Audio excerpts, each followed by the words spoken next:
excited to talk to you. Yes, I love the microbiome. Gut health, all that good stuff. Excited to explore it with you guys today. I really enjoyed meeting you guys recently. I was super impressed with the work that you're doing and how steeped and well-versed you are in this confusing terrain, this subject matter that is sort of all the rage at the moment. It's been interesting to kind of track the mainstream sort of acceptance and enthusiasm and interest in the microbiome and in gut health. But I also think, as you know, there's a lot of confusion out there about it, especially when it comes to informing consumer choices around products that are going to best serve our gut health. So why don't we start with just defining our terms a little bit? Like, what is the microbiome? Yeah, so the microbiome is the collection of organisms that live in and on the human body. The majority of the microbial presence in the body is concentrated in the gut, the lower gut, but there are microbes present on every surface, internal and external, and now even implicated directly and indirectly with the majority of organ systems in the human body. So it's kind of the dark internet of biology. The dark web of the human body. Yes, I like that. Well, we're, as the adage goes, we're more microorganism than we are human. Something like, what is it, like 38 trillion microorganisms living 50-50. 50-50. And we're half human. But if you don't count red blood cells, which who are we to eliminate from this equation, it's 4-1. Wow. Yeah, it's freaky when you start to think that you're essentially a host working symbiotically with all of these life forms to help us function and thrive. We sometimes like to use, we almost say like you're an ecosystem. So the notion that like you tell someone they're a coral reef or they're a rainforest, and it's a really nice way of kind of giving a visual of that you are this kind of like teeming ecosystem of these various species. And so it actually almost takes this notion of a host, yes, in terms of the choices you make. And of course, you have a lot of agency over this ecosystem. But this idea that, just like the natural world, like our bodies are no different. And this gut flora and these organisms that live all over our bodies are incredibly diverse, right? We're talking about bacteria, viruses, fungi. What is the breakdown Protozoans. between protozoans, right?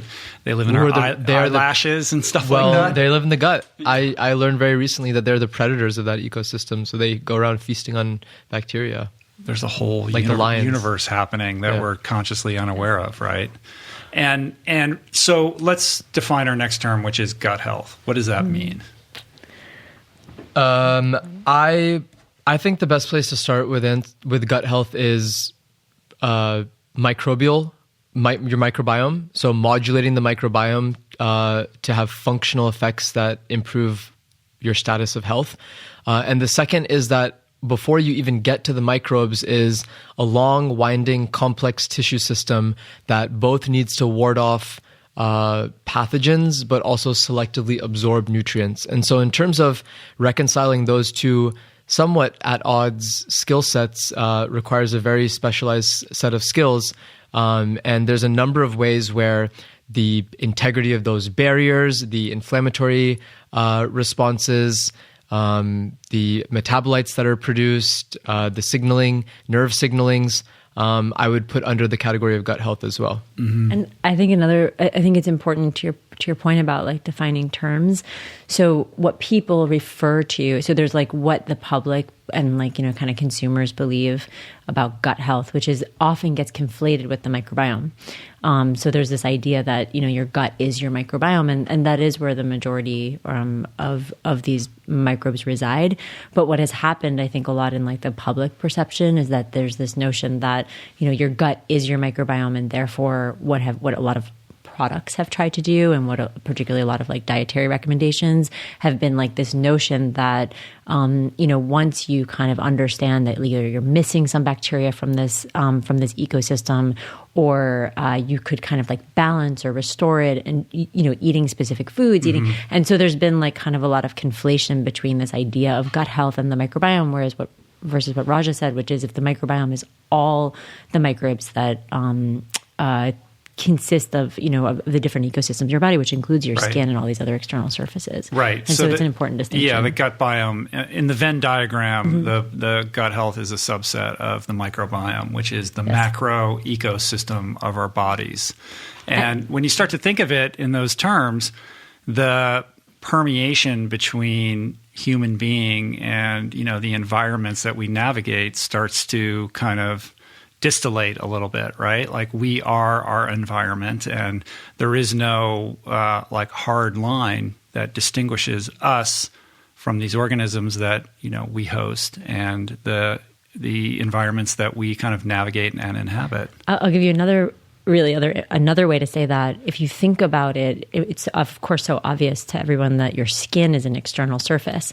But I think if you think about the fact that we are two-holed organisms, which means that the hole from our mouth to our anus is actually an external surface. Right, it's outward facing. So, yes, it's actually outward facing. So if you think about the notion that like food or anything that you're putting into one hole is like the same way that you think about putting on skincare, right? Or putting on like moisturizer or sunscreen. So there's this notion that food is kind of information. It's an external factor, the same way like any environmental factor is. It's a form of information. And so it's an interesting way to kind of think about this internal system, which is only separated, to Raja's point, from the rest of your body by a very thin wall. Which is why the integrity of that is so important. Right. And I feel like we're, as a culture, becoming more attuned and conscious of the foods that we're eating. The idea that whatever we put in our body becomes us, and we're more mindful of that connection. But I feel like we're only just starting to recognize that same paradigm with respect to what goes on our skin. I mean, the world is rife with, beauty products and all kinds of things that we lather our bodies with that we don't think twice about what's in them and what's happening to us biologically by, their consistent use. Yeah, I would actually go a step further and say, one of the things that has happened is that the evangelism has way outweighed the evidence. So the word microbiome, the word probiotic gets used so much more often than there is evidence for. And so skin is a great example because it is the next kind of skin and kind of oral health will probably be these next categories where every aisle you walk down, every page of Amazon, you're going to start to see the word microbiome and or probiotics. Either the idea that there's probiotics or prebiotics in the product, or that the product has been tested for your microbiome and to be good for and or what Dove calls microbiome gentle, even though there's really no science for many of those claims. And so we're still going to be in an era where the marketing is going to be way ahead of the science in most of these categories. Well, the FDA doesn't regulate it at all, right? So this is just another example of, capitalist interest co-opting what happens to be popular in the wellness vernacular at the moment for the sake of, consumer interest, right? Like you could slap that label on it just like you can slap on all natural or anything else, and it's essentially meaningless.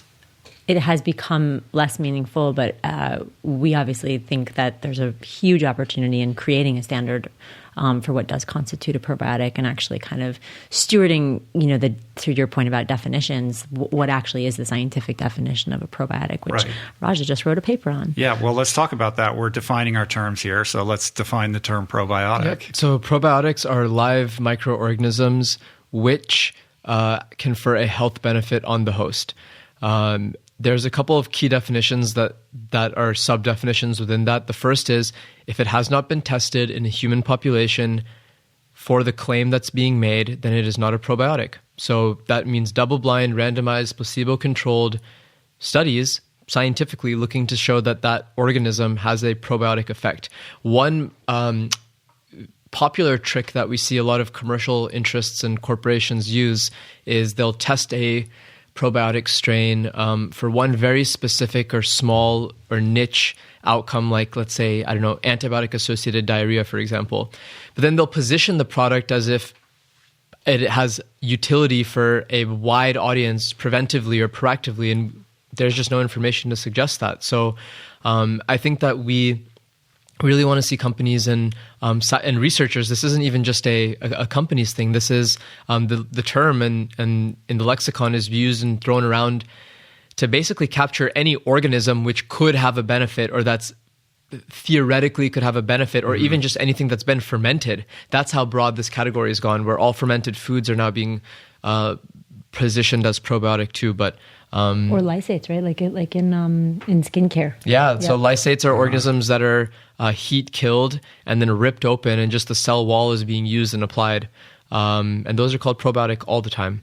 So it's very, very important that the definition include the organisms being live, being delivered in the appropriate dosages, and having testing done on the indication in the population that it's being marketed to.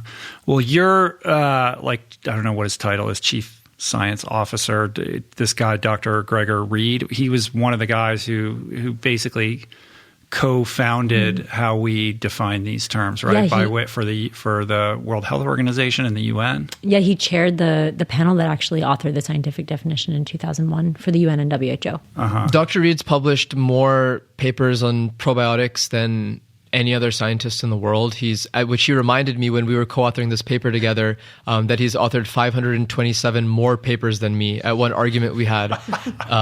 Well, you're like, how old are you? You're super young. Come on, this early guy's 30s. Like, yeah. Right. He's two of me. You're a very precocious early 30s and a very accomplished early 30s. I did not take any offense to it. I thought it was a very comical statement. Raj doesn't take offense to almost anything. It's pretty hard to offend me, but I just thought it was right. But he does scientific establishment and people that are very prolific. Science is a field that is based off of your past work, and so it's not a moot point that somebody's a significant author and thought leader in the field. I mean, he did chair the panel that authored the definition, so I let that one slide. Yeah. So he's written 500 some odd. 29 papers. 29 papers, okay. And counting. But there's thousands of studies out there right now on gut health, the microbiome, probiotics, prebiotics, all of that. And yet there's a huge problem or gap between fact and fiction and hype and reality. So can we kind of dive into that and hopefully bridge that a little bit? Yeah, I mean, it goes back again a little bit to the fact that the term itself is used so loosely, not just on products, but also from a dietary perspective, like Raja mentioned, like fermented foods and beverages are kind of, a lot of people just say, I'll drink a kombucha and I don't need to take a probiotic, and I think that's partially just because the term itself has become so diluted. Meanwhile, it's an entire area of inquiry, like within microbiome science, and I think it's especially important too because in the future, particularly as we look at areas like fertility, the treatment of pathology and disease, the way we're going to metabolize chemotherapy, the way we're going to think about vaginal health and preterm birth in the developing world. I mean, probiotics have such potential to make a huge, huge impact. And not just because of their health impact, but also from the affordability compared to other medications, the lack of side effects compared to other medications or other complications. And I think we really feel that there's such an important part of our work. It's not just the science and to create what we believe are some of the most sophisticated and effective products, but to really steward the translation of it, and to really be able to call out, evangelism over evidence, and to really start to make that distinction so that as they start to play an increasingly important role in our lives and in our health. By the way, not just, and we can get into this, not just for humans, but for the environment, whether it's soil or water. In our case, a probiotic for honeybees that we've been working on. If everyone thinks that every tortilla chip you can just throw probiotics on, or your shampoo is just just throw some microbes in, it's a probiotic. Obviously, those things are not going to get taken as seriously. And actually, as a result, when we've seen areas of science where public perception shapes and hinders funding and the ability to move some of these areas forward. And so I think that's for us like part of really big, important part of the mission. Right. And really a big call for something very simple, specificity. So what a particular trick that bothers me a lot is when companies reference abstractly the importance of the microbiome. Say it's been implicated with everything from autism to neurodegenerative disease to Alzheimer's and your immune system. And they reference all of these appropriate scientific studies that show associations between the microbiome and those disease states. But then on the next tab, it tells you a product that's never been tested in any of those populations. And so I think that if companies and researchers are more specific, and if we can educate consumers to follow the trail, ask for the studies, ask for the research, what's been done. I mean, specifically, like it's hard to make those types of claims for specificity while dampen the enthusiasm at the same time, because it is very true. I mean, there will be microbial interventions for everything from, as Ara mentioned, cancer therapy to the prevention and treatment of food allergies to neurodegenerative disease. And we are tracking and have research divisions in our company on all three of those areas. So we know the research, and we know the researchers doing the best work in those areas. None of the products that have ever made it to market or will in the next year or two have evidence for those indications. So I think that's really important to note. Yeah, my sense is that this is just an unbelievably complicated science that we're only beginning to, understand at a very base level. But on a consumer level, we want to just think like, hey, I drink my kombucha and I have my Greek yogurt and I occasionally put kimchi on my food, and like I'm dealing with my probiotics and I'm like all good. So, let's dispel, misconceptions around kind of what the typical, sort of thought pattern is or behaviors are around like the products that are currently available. So fermented foods definitionally are a very different category than a probiotic. It would be considered a prebiotic, yes. Unless it's been shown to modulate the microbiome. Yeah. It's not even a prebiotic. Yeah. It is just a fermented food. That is the category. And I'll give you an example. So a study was done that did a deep metagenomic sequencing on a kimchi product. And of the 900 or so different strains that were found from the lots that were tested, only 4 are believed to have probiotic potential, or were advanced into showing that it has probiotic potential. I think that a lot of the benefits in fermented foods come because the bacteria actually pre-digests a lot of the components in roughage that for some people are very difficult to handle. So and they're fibrous. They're fibrous, and they're delicious. So this is not a PSA against fermented foods. We think they're great, and certainly have been used in ancestral populations for the purposes of food preservation for a very, very long time. If I didn't have a refrigerator, my diet would be 70% fermented foods. But the fermentation process itself is bacterial growth, right? Mm-hmm. Are these not like sort of, positive organisms that we want to introduce into our microbiome? They don't stay there very long. They don't colonize. And so, in fact, I would say more important than the organisms that are used for fermentation are the organic acids and fermentation byproducts and some of those metabolites that we believe could be used by the human body to have a health benefit. But these studies are few and far between. And so the research is really, really lacking. And what about kombucha? So kombucha is a complex community that's part fungi, part bacteria. Interestingly enough, some studies show that non-commercial kombuchas can have a pretty interesting effect in the regulation of the inflammatory cytokine release profile that's resulted in the body. And so I think that, but again, these non-commercially available, treated, non-pre-pasteurized, right, are much more complex communities. And so I even heard one study where Akkermansia was found in an ancestral or indigenous kombucha culture from the far north of Canada. What is that? Akkermansia is the fountain of youth. Didn't you read the articles? Akkermansia is a very, very interesting bacteria, which lives in. It sounds like it's from like an Avatar movie or something. It's one of my favorite names. There's another bacteria which is a really cool name. So the two in the most recent gut-brain axis paper that were deficient in a 1,000-person trial in people with depression were Coprococcus and Dialister. I think Dialister sounds pretty nefarious too. Very Game of Thrones. Yeah. But Akkermansia is really interesting. It's a a strict anaerobe. That means it hates oxygen, and it lives exclusively along what's called the mucosa. So that's the lining of the gut where the mucus layer is. And these organisms are what's called butyrate producers. So they produce this short-chain fatty acid directly, which has two benefits. The first is that it's an actual fuel source for your human epithelial colon cells. So that was a really breakthrough finding when we see that actually human cells have evolved to use bacterial products as a primary fuel source for proliferation, for metabolic activity. So that just goes to show you how intimate the relationship between humans and bacteria in some ecosystems or body sites really are.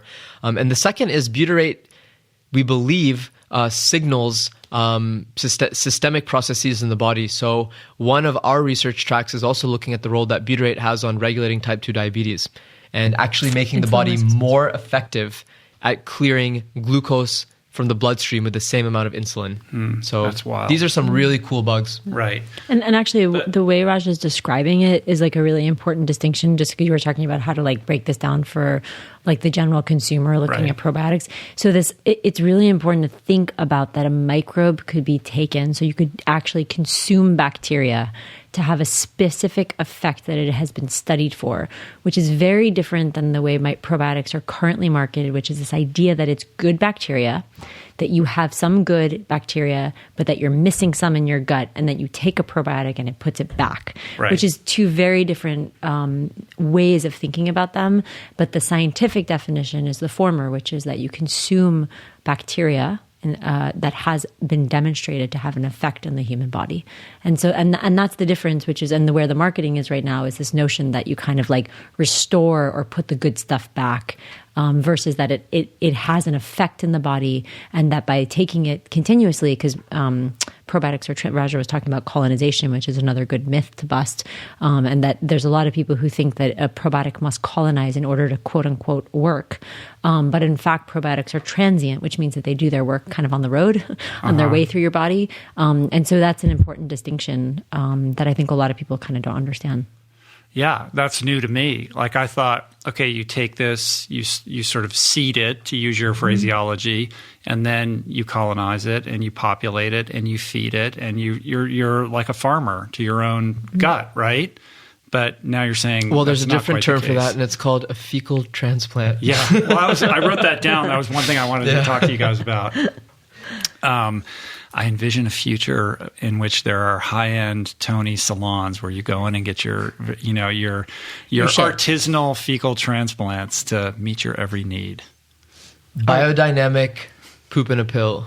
Yeah. Yeah. All right. So kombucha, no bueno. Well, but maybe if you make it yourself, if it is a low sugar or no sugar fermented beverage that has high polyphenolic content from teas, it could be a health promoting beverage. We just urge caution around calling it a probiotic, just because it has bacteria. Well, there's this sort of sense that we can universally, claim certain probiotics to just be panaceas. Like I just take this pill, whether it's VSL3 or whatever it is, and I'm dealing with it. But, to take it back to what we were talking about a moment ago, it's like it's just way more complicated than that, right? And also like, another like important distinction, and it's interesting, it's very few, there aren't a lot of categories that get spoken about by their like generic name. So we always say like saying I take probiotics is like saying I like books, or like I eat food. And then someone asks you what food do you eat, and you're like, no, I eat food. And there's thousands of strains of bacteria. And so there's also a lack of specificity in the strain. A lot of people who take, for example, if you say I take supplements, most people aren't like, well, which ones? You're like, no, I just take supplements. And there's obviously a quite big difference between taking D3 and omega-3s. So there's no, like, currently we're at the place where what the marketing has done is, instead of creating specificity around the strains, which is actually understandable because they're so hard to say, is that they've then gone to indication. So you can walk into a grocery store or pharmacy today and see like one for mood, one for digestion, one because there really is the consumer doesn't know the difference between all these strains, and they think the category is just generally like, oh, it's the same reason that you can just drink a kombucha and think you're taking quote unquote probiotics. But actually, I mean, there's thousands of strains of bacteria, and obviously it's very different to eat a French fry than an avocado, and it's kind of this, the same. Right. There's just no specificity to Raja's kind of earlier point. What is the difference between strain and species? Species are like dogs. Strains are like all the different breeds. Mm-hmm. And it's important for bacteria because some strains within the same... So a species is like Lactobacillus rhamnosus or Lactobacillus acidophilus. Acidophilus is the species, Lactobacillus is the genus.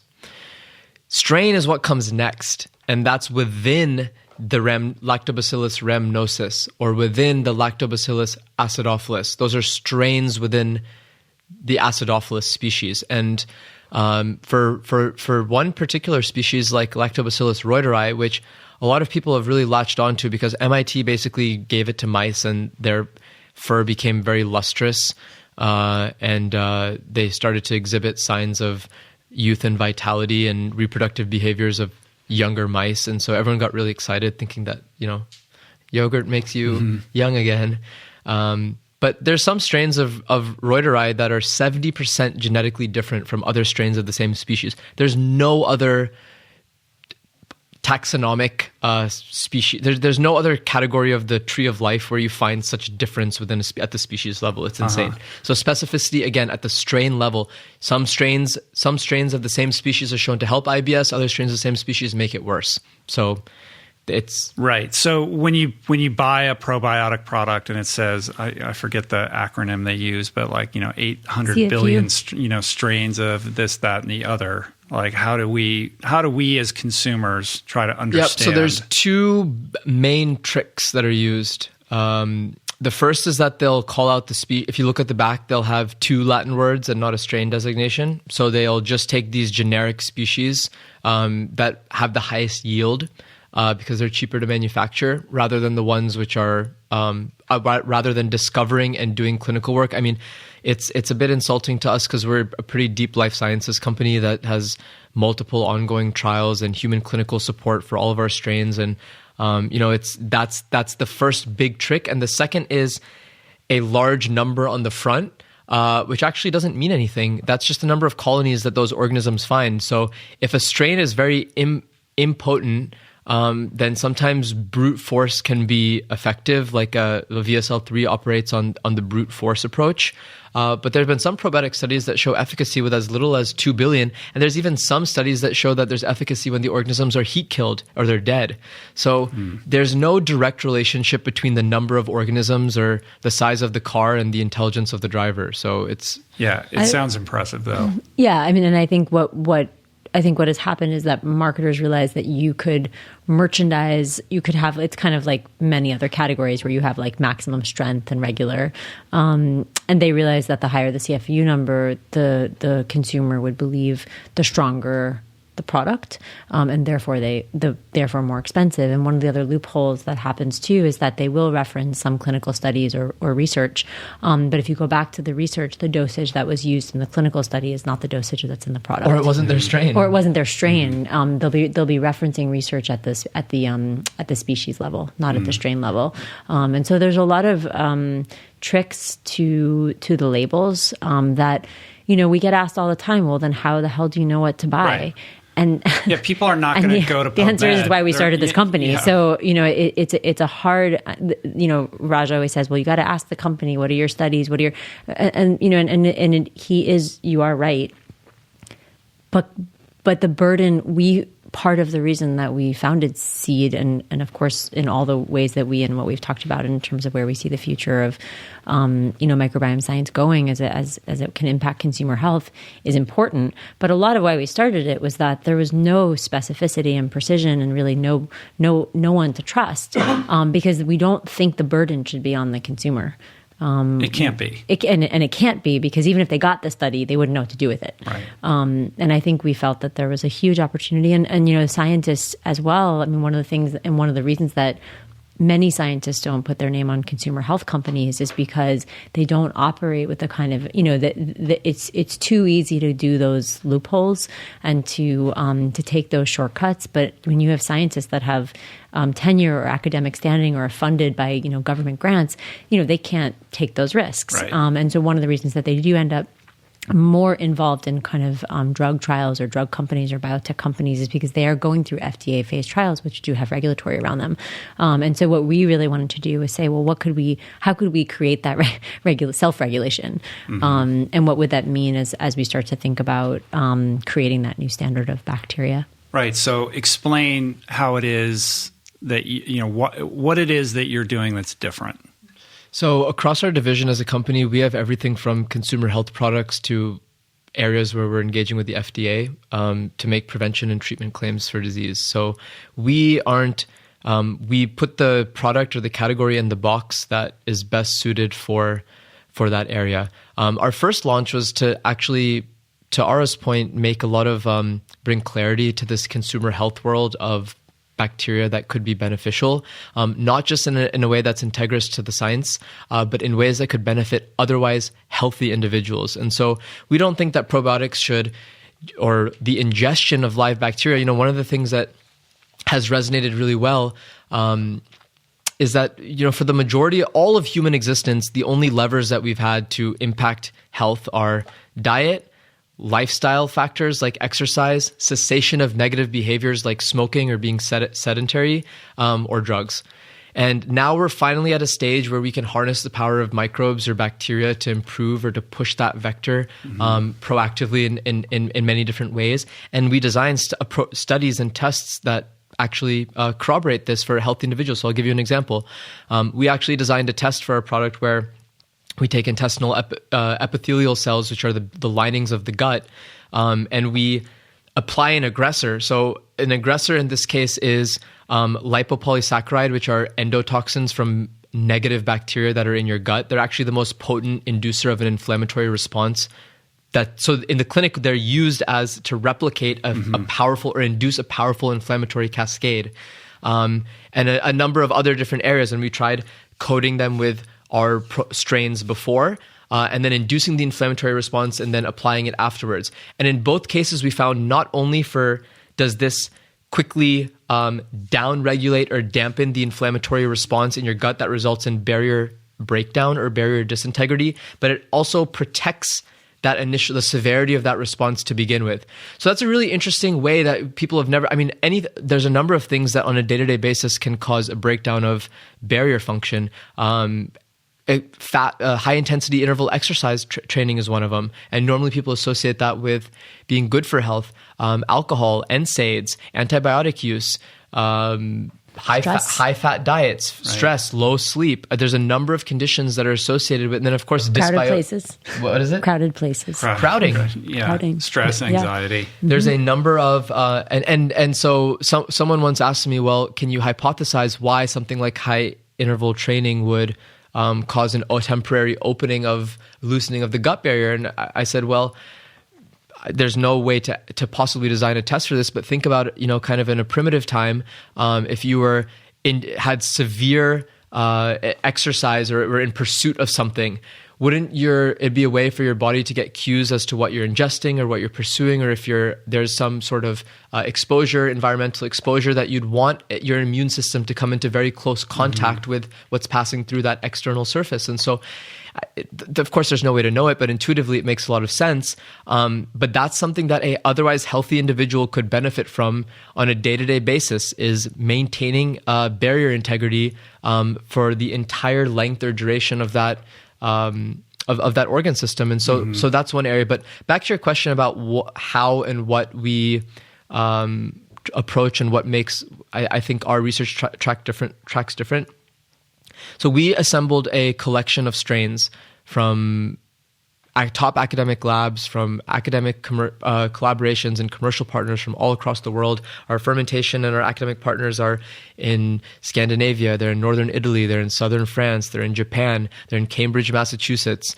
And our core thesis is that we have mechanistic and human research for all of these strains. And so the study that I like the best was published in 2010 in the Journal of Clinical Gastroenterology, and that shows that in a 300-person trial, that daily use of our strains results in improvements across 5 key areas of digestive health, namely intestinal transit time, stool consistency, stool hydration, ease of expulsion, and bloating/flatulence. Right. So, and why are those factors important? well, those are the core factors that you use to score and assess your digestive health.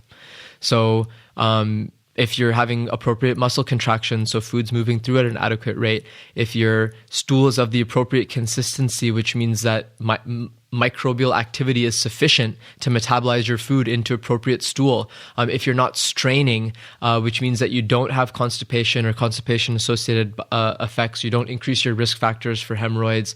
There's kind of a constellation of effects that are downstream of poor digestive function. With these being the physical parameters that you can use to assess the score of your digestion. And so if you ask people, and those are just the biophysical ones, if you look in terms of quality of life and you ask people what are the things that change their quality of life almost instantly, it's affecting digestion or the way in which people process food or digest their food. And so we were pretty blown away when we found out that 68 million Americans have chronic constipation. Like, this isn't just something that's on the coasts, right? This is...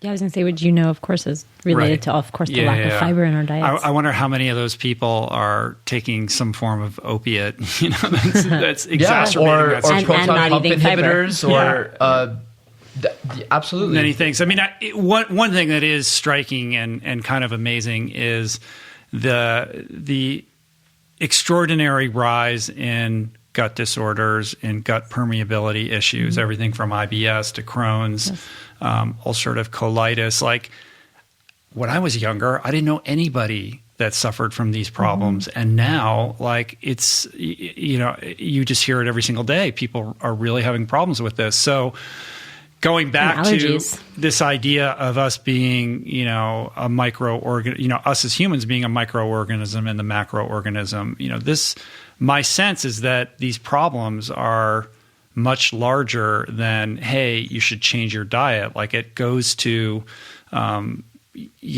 deficiencies in our soil and the toxins that we breathe and what we're putting on our skin and the processes that go into these foods that we eat. Like, all of these factors, anxiety and stress and all of this are creating a level of chronic oxidative stress and a cascade, a domino effect of all other, any number of biological factors that are contributing to these chronic ailments that just weren't part and parcel of life in 1975. Yeah.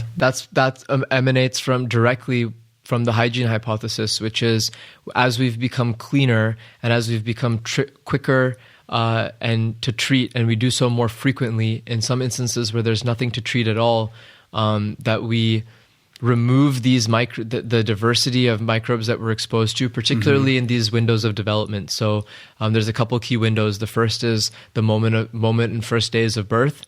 The second is the duration up until you get to a steady state microbiome when you're an infant. So the first 6 months, 2 to 3 years is when it reaches steady state, but that period of time between when you move from breast milk to solid food, or that weaning process, and then, of course, that's the microbiome that you have in its steady state for the majority of your life. So barring factors, and how many people these today that don't take, have never taken antibiotics? I mean, it's few and far between. I was going to say also, like, this, the decrease in, of course, the overuse of antibiotics, but also the decrease in breastfeeding. Right. I mean, that's what brought you into this from the beginning, right? Yes. Can you share that story? Absolutely. I met Raja actually when I was pregnant, when we started kind of thinking about what we were going to build.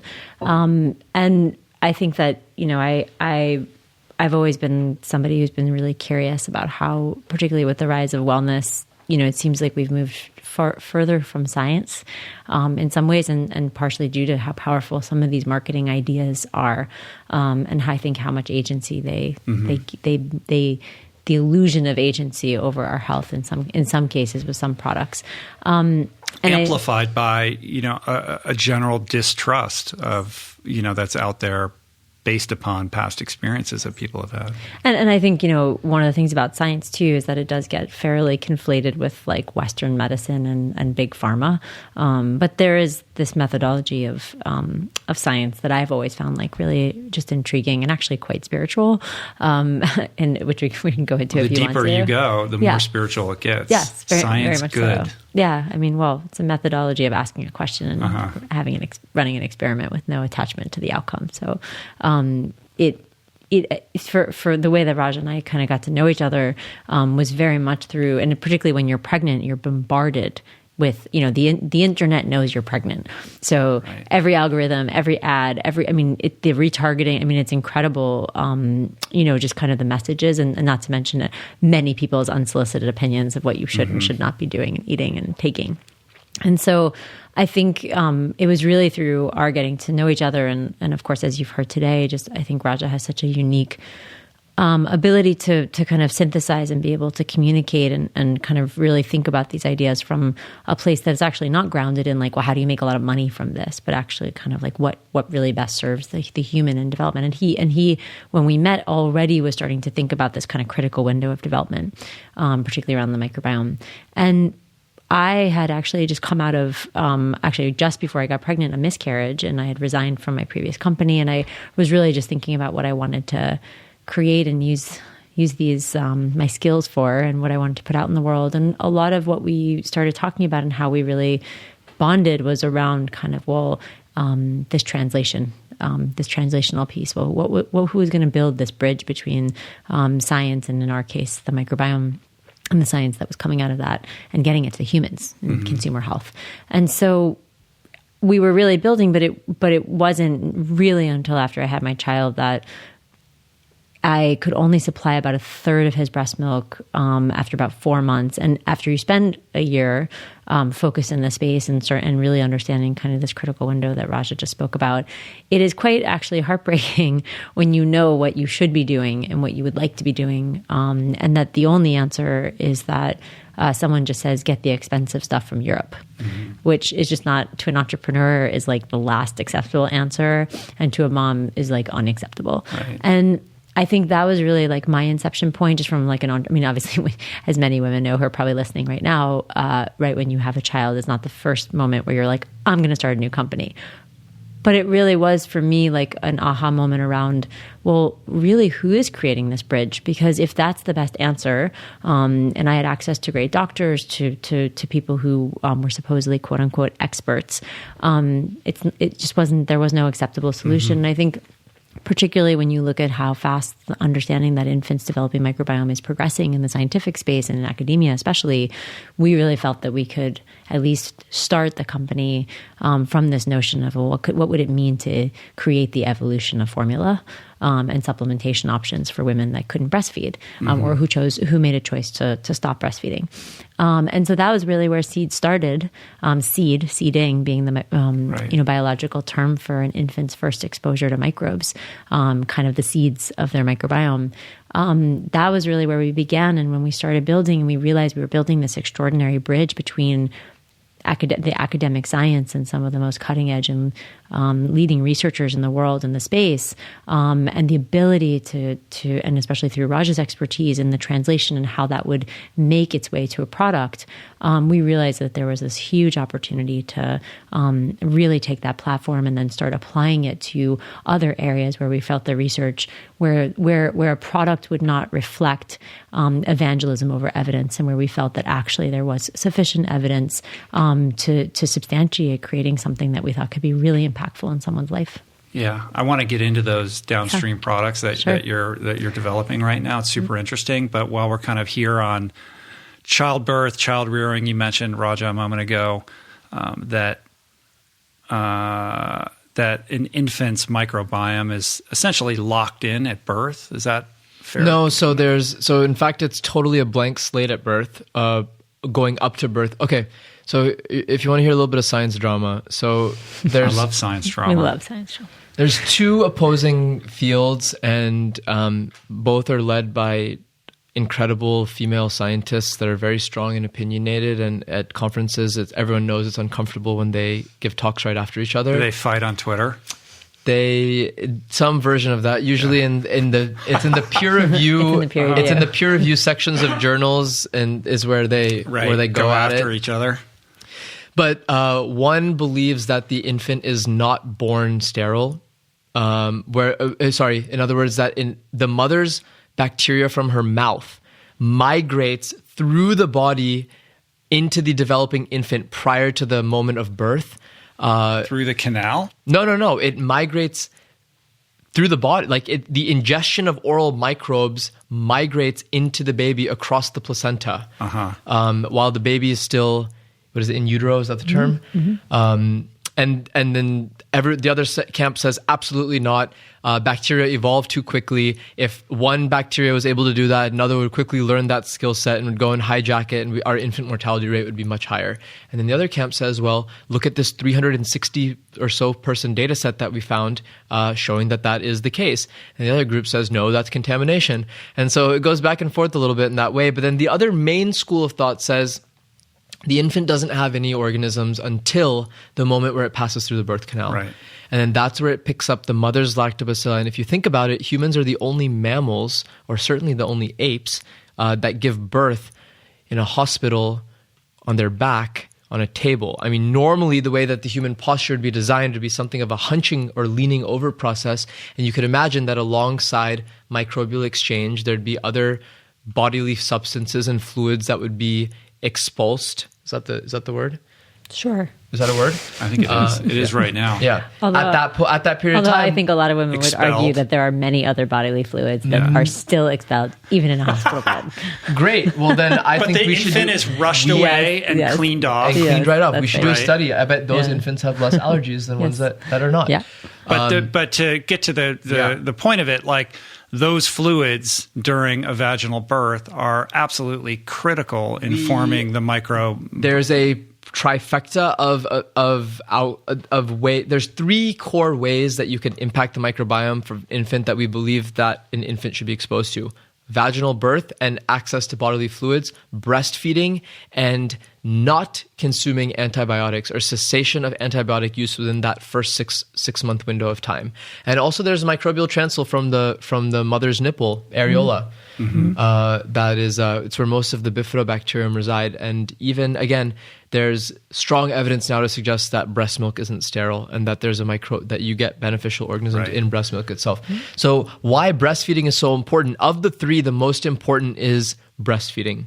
If you breastfeed consistently and are able to, it generally would at least in terms of epidemiological studies, would overpower the risk factors of C-section or of early stage antibiotic use. So have there been long-term studies performed on children that were born through cesarean C-sections or children that were raised without breast milk and the incidence of, I don't know whether it's gut disorders or other kinds of chronic... Allergies and autoimmune. Yeah, that relate to microbiome health? Not in a way where they're controlled. So not an interventional study, but observational studies have shown a higher prevalence of allergic sensitizations and atopic disease and immune disorders in infants that were not breastfed.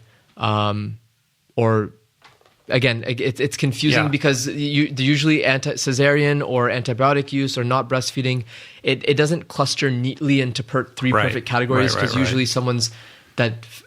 Somebody missed 2. Exactly, right. But your sense is that if a child is born via C-section, that whatever deficiency it might have coming out of the gate can be overcome through breastfeeding. And what Raja avoidance mentioned, of antibiotics. Exactly. Right. Skin-to-skin contact with the mother's nipple, diverse exposure to microorganisms, animals, pets, animals in the house, and dietary products that have antibiotics in them, right? Yes. Of course, and pesticides and the like. I would imagine. We live in this Purell culture. I think we're getting hip to the antibiotic thing in a way that we haven't previously. But I know people very well that have taken long-term courses of antibiotics over the years and now have all kinds of issues that that are just debilitating for them. And no matter what health protocol they pursue, they always end up quite ill from time to time. I mean, and I think we're just going to see more and more of this. So what are the larger kind of diseases, chronic ailments out there that you're seeing that are, in your minds, like a direct result of poor gut health? Well, I want to start by saying that there are some antibiotics probably are responsible for extending human life more than any other intervention. So I just want to make very clear that if you need an antibiotic, if you have a bacterial infection, take it. Some studies are now showing that the majority or the bulk, or at least 90% of the microbiome recovers. Maybe not in its full vigor as it was before, but within a 6-month period of time. Watchful waiting, it's called. Is still effective for it. It's not that there's an irreversible decimation that's gone forever, and so there's it's very bad, but we don't know what other downstream effect is my point. We don't know what those periods of time do to cause risk factors for other conditions like the ones you just referenced. But in terms of a dysbiotic microbiome and what that can cause, I mean, again, you have to take into account that the whole field is just discovered for the most part in 2006. And so long-term illnesses were remaining to be seen. Mechanistically, we've established that there's a very interesting and clear link between conditions as severe as Parkinson's disease, Alzheimer's disease, the whole window or cluster of neurodegenerative diseases. There's a mediation of the gut-liver axis and the gut-skin axis. So atopic dermatitis, psoriasis, eczema. We have interventional studies showing that modulating or the administration of bacteria can dampen or reverse atopic skin conditions. Via the gut-liver axis, they can attenuate cholesterol or lipid levels or lipoprotein levels in ways that we believe are better for health. Your LDL cholesterol and your VLDL cholesterol stay a little bit low. The particle number too, not just the count and the particle size. What else? What about autism? Oh boy, I mean, that's a really, really loaded question. I can tell you that I know the perfect bacteria to decrease the risk of autism in mice. I know two bacteria that'd be very good at decreasing the risk of autism. Or you can diagnose autism in mice. Oh, mice that have autism. Mice can be bred for autism spectrum disorder. They stick to themselves. They don't socialize well. They don't have engage in community dynamics. There's a very, very good animal model in mice for autism and autism spectrum disorder. Look, these things are very multifactorial, and I will tell you that I've even seen, I don't think this data is published yet, but some data showing that probiotics work on alleviating the symptoms of autism disorder. But again, the question is, GI issues are one of the most common comorbidities with autism. So the question is, if you relieve the GI distress, does that then in turn end up reversing some of the symptoms, behavioral expressions of that disorder in the form of violent or self-violence or behavioral extremes or swings? So these things are very complex and multifactorial. I do think there's been two very, very good studies showing that not only that when you knock out the microbiome completely, you increase the risk of autism spectrum disorder. So that shows that bacteria are involved. Right. That much I can tell you is true. In terms of what bacteria, please nobody go and buy a probiotic that has the word autism on their website, because there's no published studies that show that any commercially available probiotics have any effect at all. And in fact, the organisms that are most involved in the prevalence or the presence of those neuroactive metabolites or the gut-brain axis GBA are actually not bifidobacterium or not lactobacilli. So, but to Roger's point about the digestive relief, more science needed. Yeah, more basically. Science needed, yeah. What is the impact in your mind of our just decreasing the decreasing diversity of our biosphere in general, through our soil, through our increasingly toxic environment, the way we, raise animals for food, et cetera, all of these things playing into species extinction, all the way down to single cell organisms and smaller and the like. How does this play into gut health and how we think about these issues? I mean, well, Raja kind of alluded to this earlier when he spoke a little bit about the hygiene hypothesis. One of the ways that like we try and kind of paint this picture for our community is, we talk a little bit about this notion of like the climate change of our insides, right? It's kind of like, you learned about like the lack of diversity or what's happening to like our rainforest, or you look at the coral, the way people like learn about what's happening to a coral reef. In some ways, or a reflection. Yes, of it's that. very much, yeah, exactly. And so sometimes those are really good kind of analogs for kind of starting to understand like how what's happening in the environment as actually like analogous with what's happening in our body.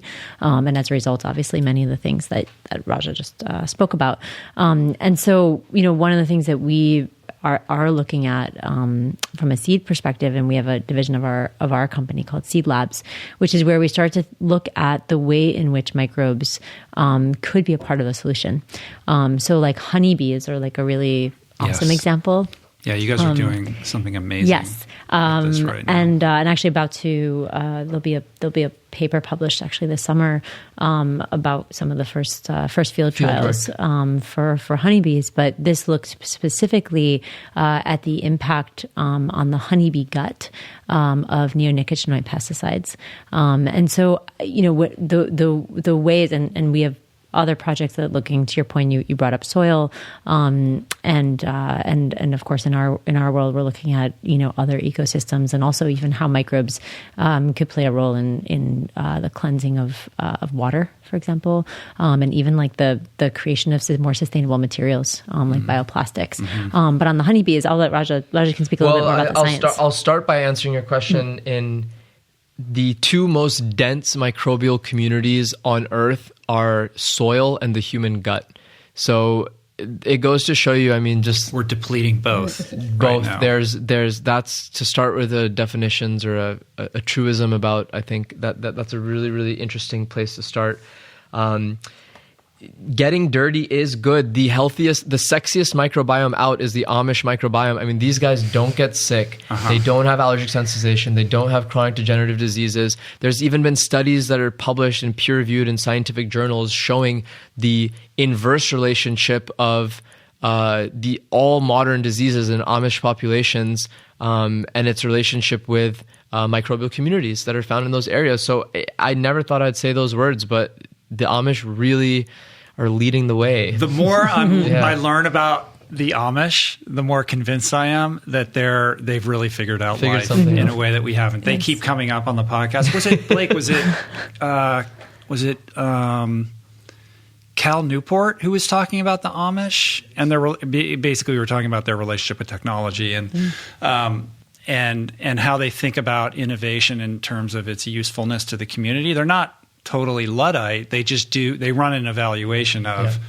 purpose, utility versus distraction, and they've been able to kind of maintain the integrity of community. And I don't know, man. I think there's a lot to be learned. And the community of their microbiomes too, apparently. Right. They're doing great. Now we can just look at people's microbiomes and make a determination of how they're living, right? A scientific approach to that would be to compare that to other agrarian societies that have daily exposure with soil and farm animals, which are great exposures of means to microbial diversity. And I'd bet that their microbiome is just as healthy too. So Amish are just the most interesting thing though about them is that they exist in such close proximity with the built environment, and within and so close to societies that are organized so fundamentally differently, which is so interesting because they truly are this kind of counter culture. And if you look at areas of Pennsylvania, punk rock, actually. Yeah, it's incredible. It's the original. Yeah, exactly. More rock than punk, maybe. But if you look at like in Pennsylvania, like the proximity to New York City, it's extraordinary. What's ironic is that you have all these women. There's like an underground like breast milk ring that you can buy like breast milk, and you can buy all these like cultured dairy products from like the Amish, but it's illegal in New York, so you have to like buy them. They have like these churches where you can buy it in the basement. Moms, they exactly. Got the Amish hookup. Seriously, it's incredible. Wow. Yeah, because when I was looking for supplementation options, a lot of people were telling me that you could buy. We're so dysfunctional. It's hilarious. Society is so it's incredible. That's amazing. Yeah. Wow. But honeybees. Go. Is that where we are? Yeah, we're talking Amish about the honeybees. bees. Amish bees. So, So we found the that Amish bee, yes, the most prized honeybee. That's right. So the honeybee, most people here would know or have heard of this phenomenon called colony collapse disorder, which Right. is for unexplained reasons in the last 10 years or so, mass communities of honeybees are just dying off indiscriminately. We don't know why. The populations are on Do the we really decline. not know why? We're starting. So that's the hook. The answer is the two leading causes, or the three leading causes, are habitat loss. And habitat doesn't just mean the wild is being less wild. It means monoculture of plants too. So the streamlining.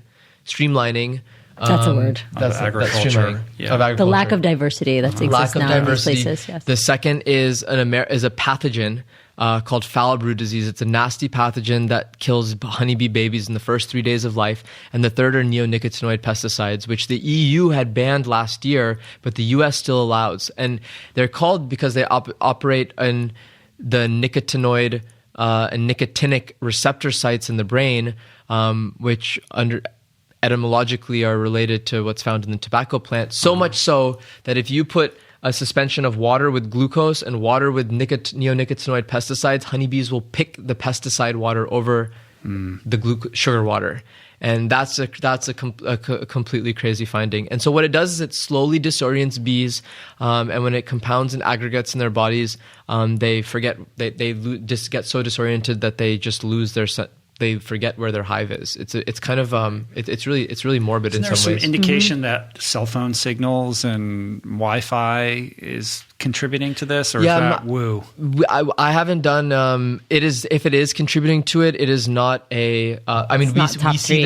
We see this happening in communities that have low. In sites where there's low Wi-Fi and low cell signal, but there's high pesticide use. So Right. certainly it would be less. It makes my woo radar go off. But I'm not sure. I don't think that they access these communities. But the point is that a new factor is so this thesis was, when these environmental changes happen, the first thing that changes is the microbiome. And so there's a lot of sequencing work that was done. Our chief scientists and our first seed fellow are the ones that are leading these field trials. And we actually found that by reintroducing 3 probiotic organisms back into the bee gut, you can detoxify neonicotinoid pesticides before they're absorbed into the body. So it binds and releases these common pesticides and dampens or protects the immune response as a result of it. But perhaps more impressively, in early bee communities, so bees are becoming something like Japan right now, where there's a lot of old bees but very few young bees, and they dramatically and significantly protect these young bees from crowding out this pathogen, which is so powerful that if it's found, beekeepers are supposed to go and burn and scorched earth the entire hive. Wow. To make sure Within that it doesn't days. within days of its Collapse discovery, community. because it can spread very quickly. Even one spore can spread and result in an epidemic in a neighboring hive. So we published about this. The first paper came out in Scientific Reports in Nature, using a Drosophila model. That's a model organism for honeybee populations. Field trials just concluded last year. We made our announcement at the end of last year, and we patented this, but then opened up royalty-free the patent to honeybee farmers around the world. And then we hope at some point this year to roll out biopatties and biosprays that are based off these species after our UC Davis trial commences. And so this is a large-scale field trial in almond farms, which is kicking off in a couple months. Right. So essentially, it's a probiotic.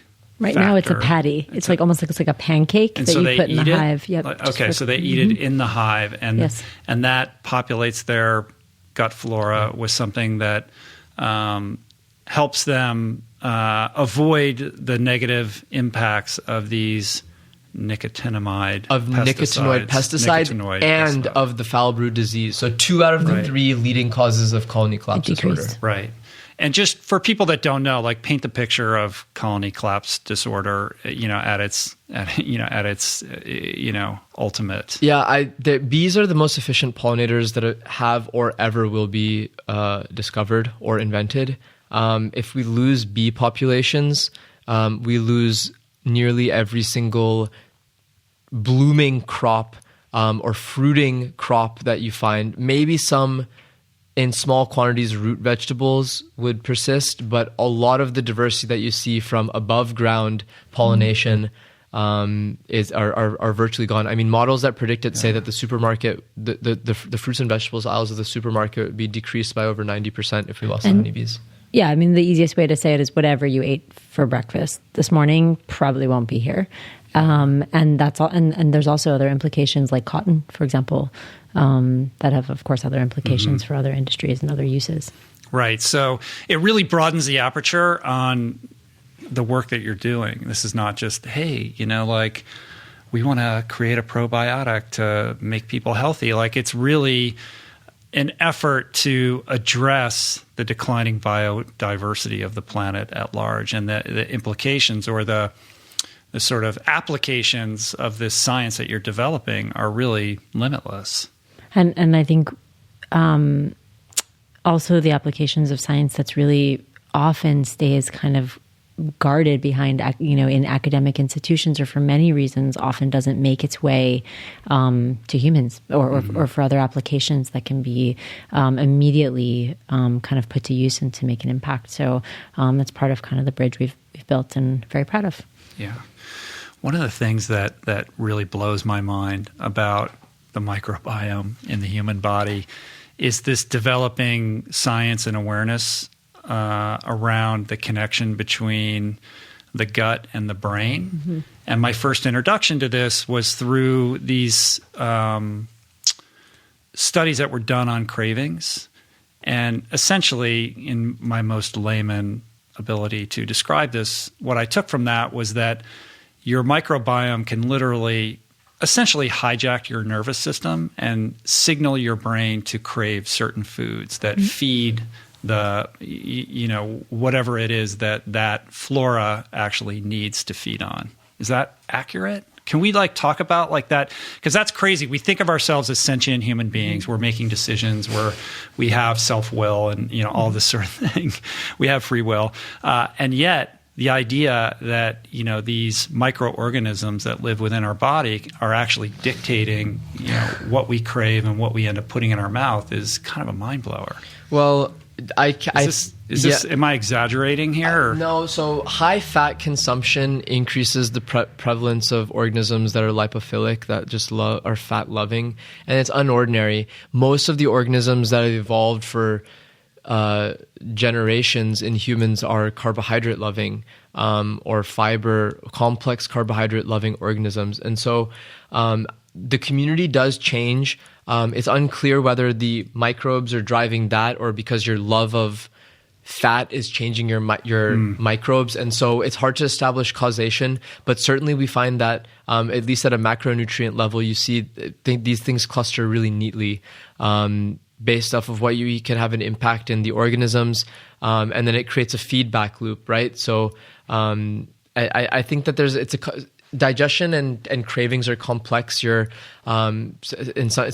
the foods that you had when you were, there's developmental inputs, there's physiological inputs. Like some people have certain taste buds. Some people can't eat Brussels sprouts or cilantro or stevia. It just the bitterness isn't tolerated very well, which strangely enough is a defense mechanism from potentially poisonous plants. But we do see very clearly that based off of preference for food source and diet and what constitutes a diet, a very clear clustering of organisms that are in response to that. So I think the study, if I'm recalling correctly, had to do with chocolate. Like there was, they cultured the microbiome of somebody who was super into chocolate and addicted, a chocoholic or whatever, and then implanted it in somebody else who was neutral about chocolate, and suddenly they started craving chocolate. So I don't know if that's good science or not, but just anecdotally, it's sugar. Yeah, that's true, right? But for somebody who is could take or leave chocolate to suddenly be I need chocolate now, maybe they had overbearing parents and never let them have chocolate when they were younger. No, but the idea, the person who was then implanted with the chocoholic's microbiome suddenly having a spontaneous. What I will tell you is that if if those results were in a large enough sample size, that is the proper design to evaluate that. That is elegant trial design. And I will look into the chocolate story, and we can put it in the show notes.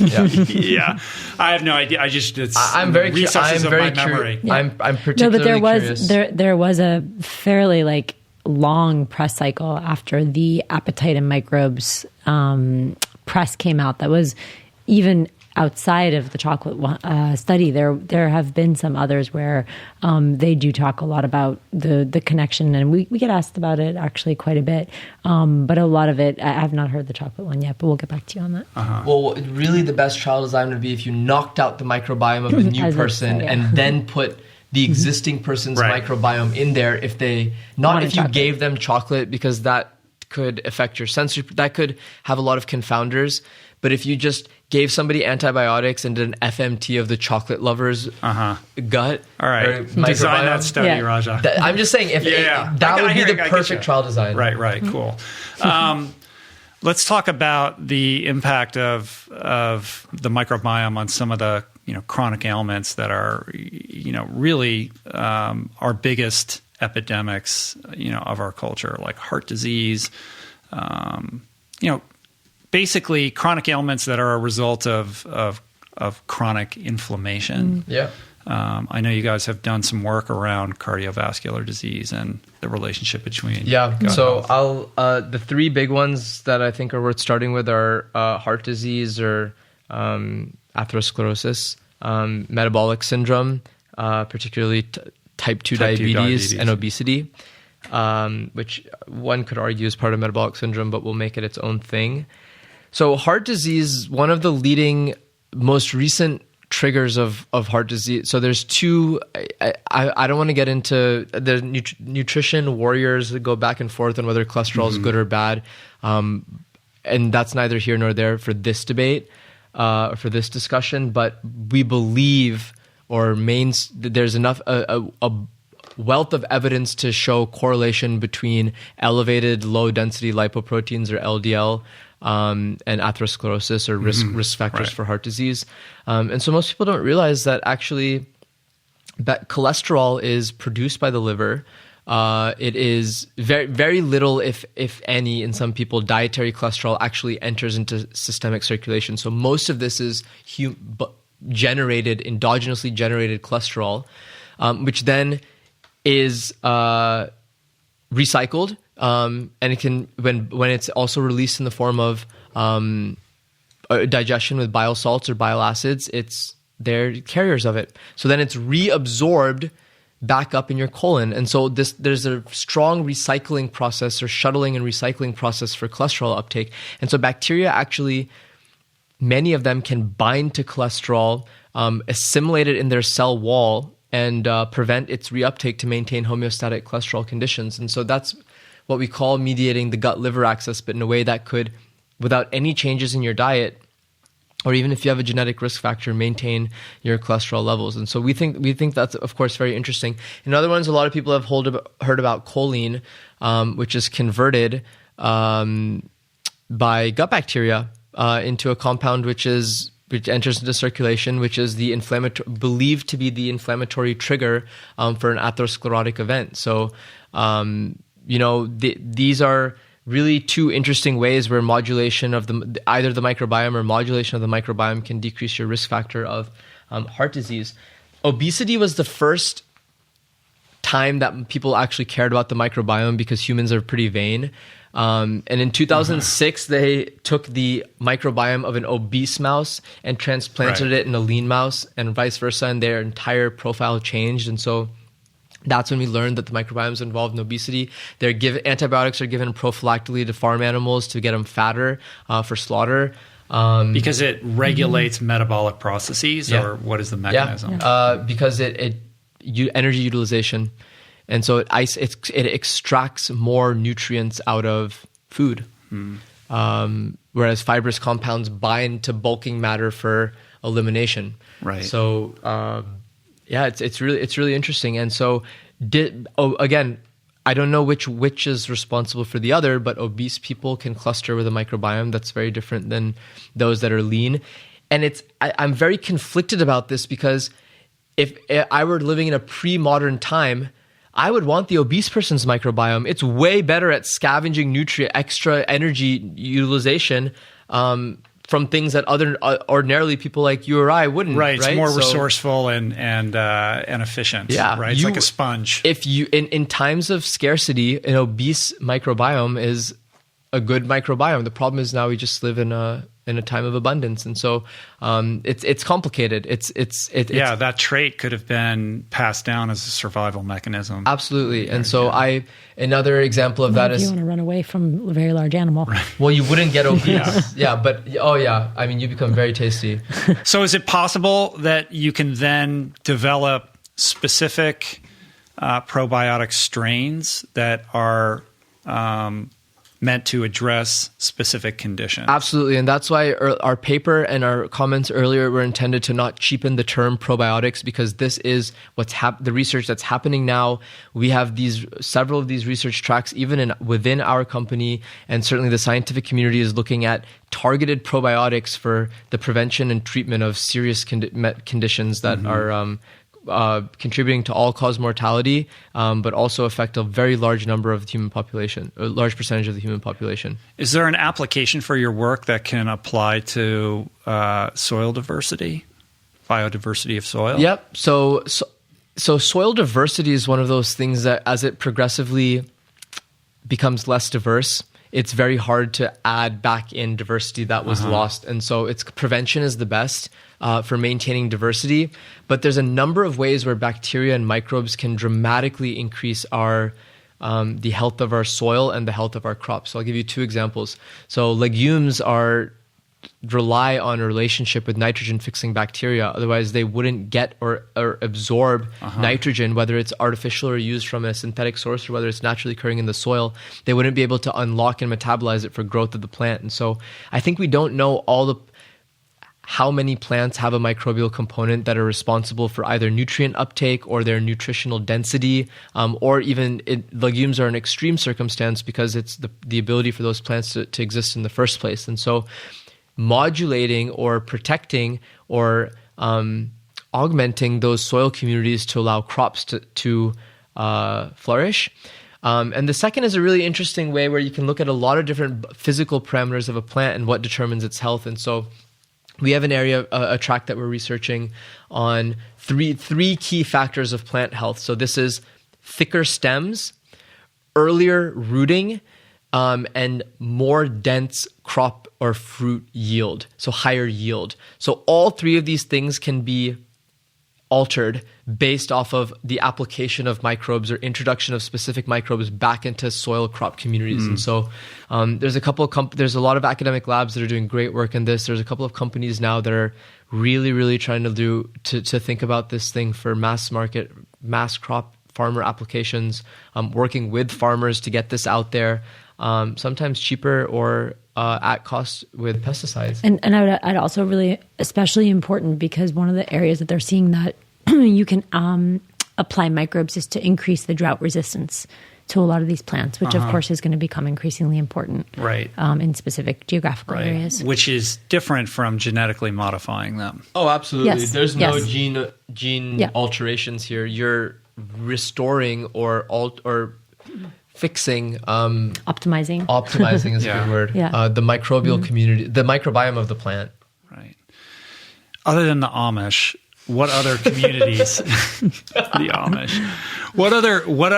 Where are we seeing the healthiest guts in the world? Yeah, Denmark has a really healthy gut. Yeah. Why? I mean, their diverse.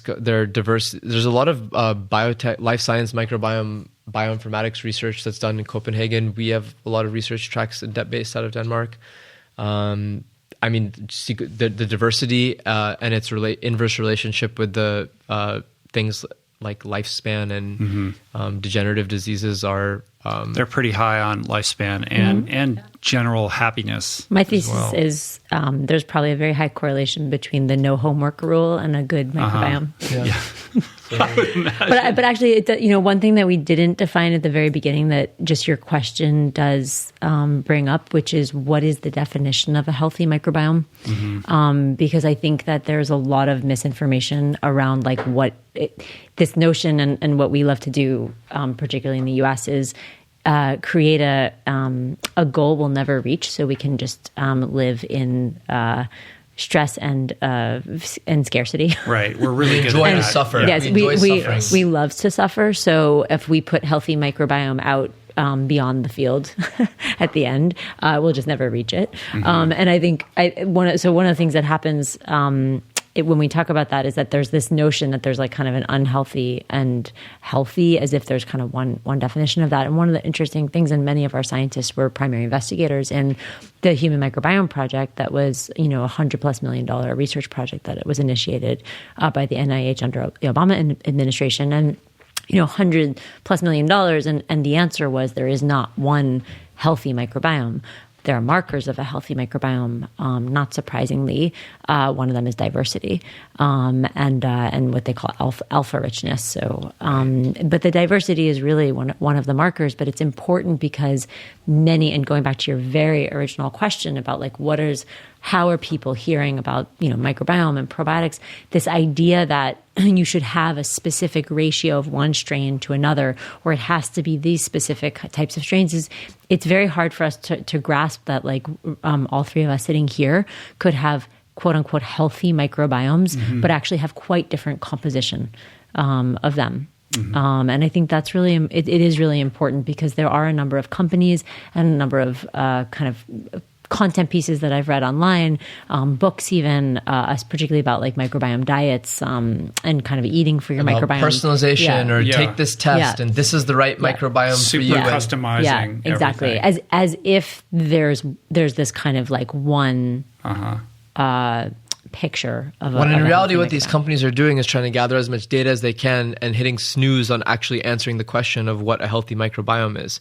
So they're trying to cluster people and say this is an Alzheimer's microbiome, this is this, and we think that it's very, very dangerous to start going down that road. And I mean, look, but we understand why it's. It's of course incredibly compelling, particularly, and you know this really well. Like I think we're in this era where we believe that data is agency, and so in the quant self movement, where you can measure everything and then therefore know everything and know what to do, it appeals to everybody's like, I want to know what's in there so that I can put back what's missing, or so that I know what's like where I should like what I should improve.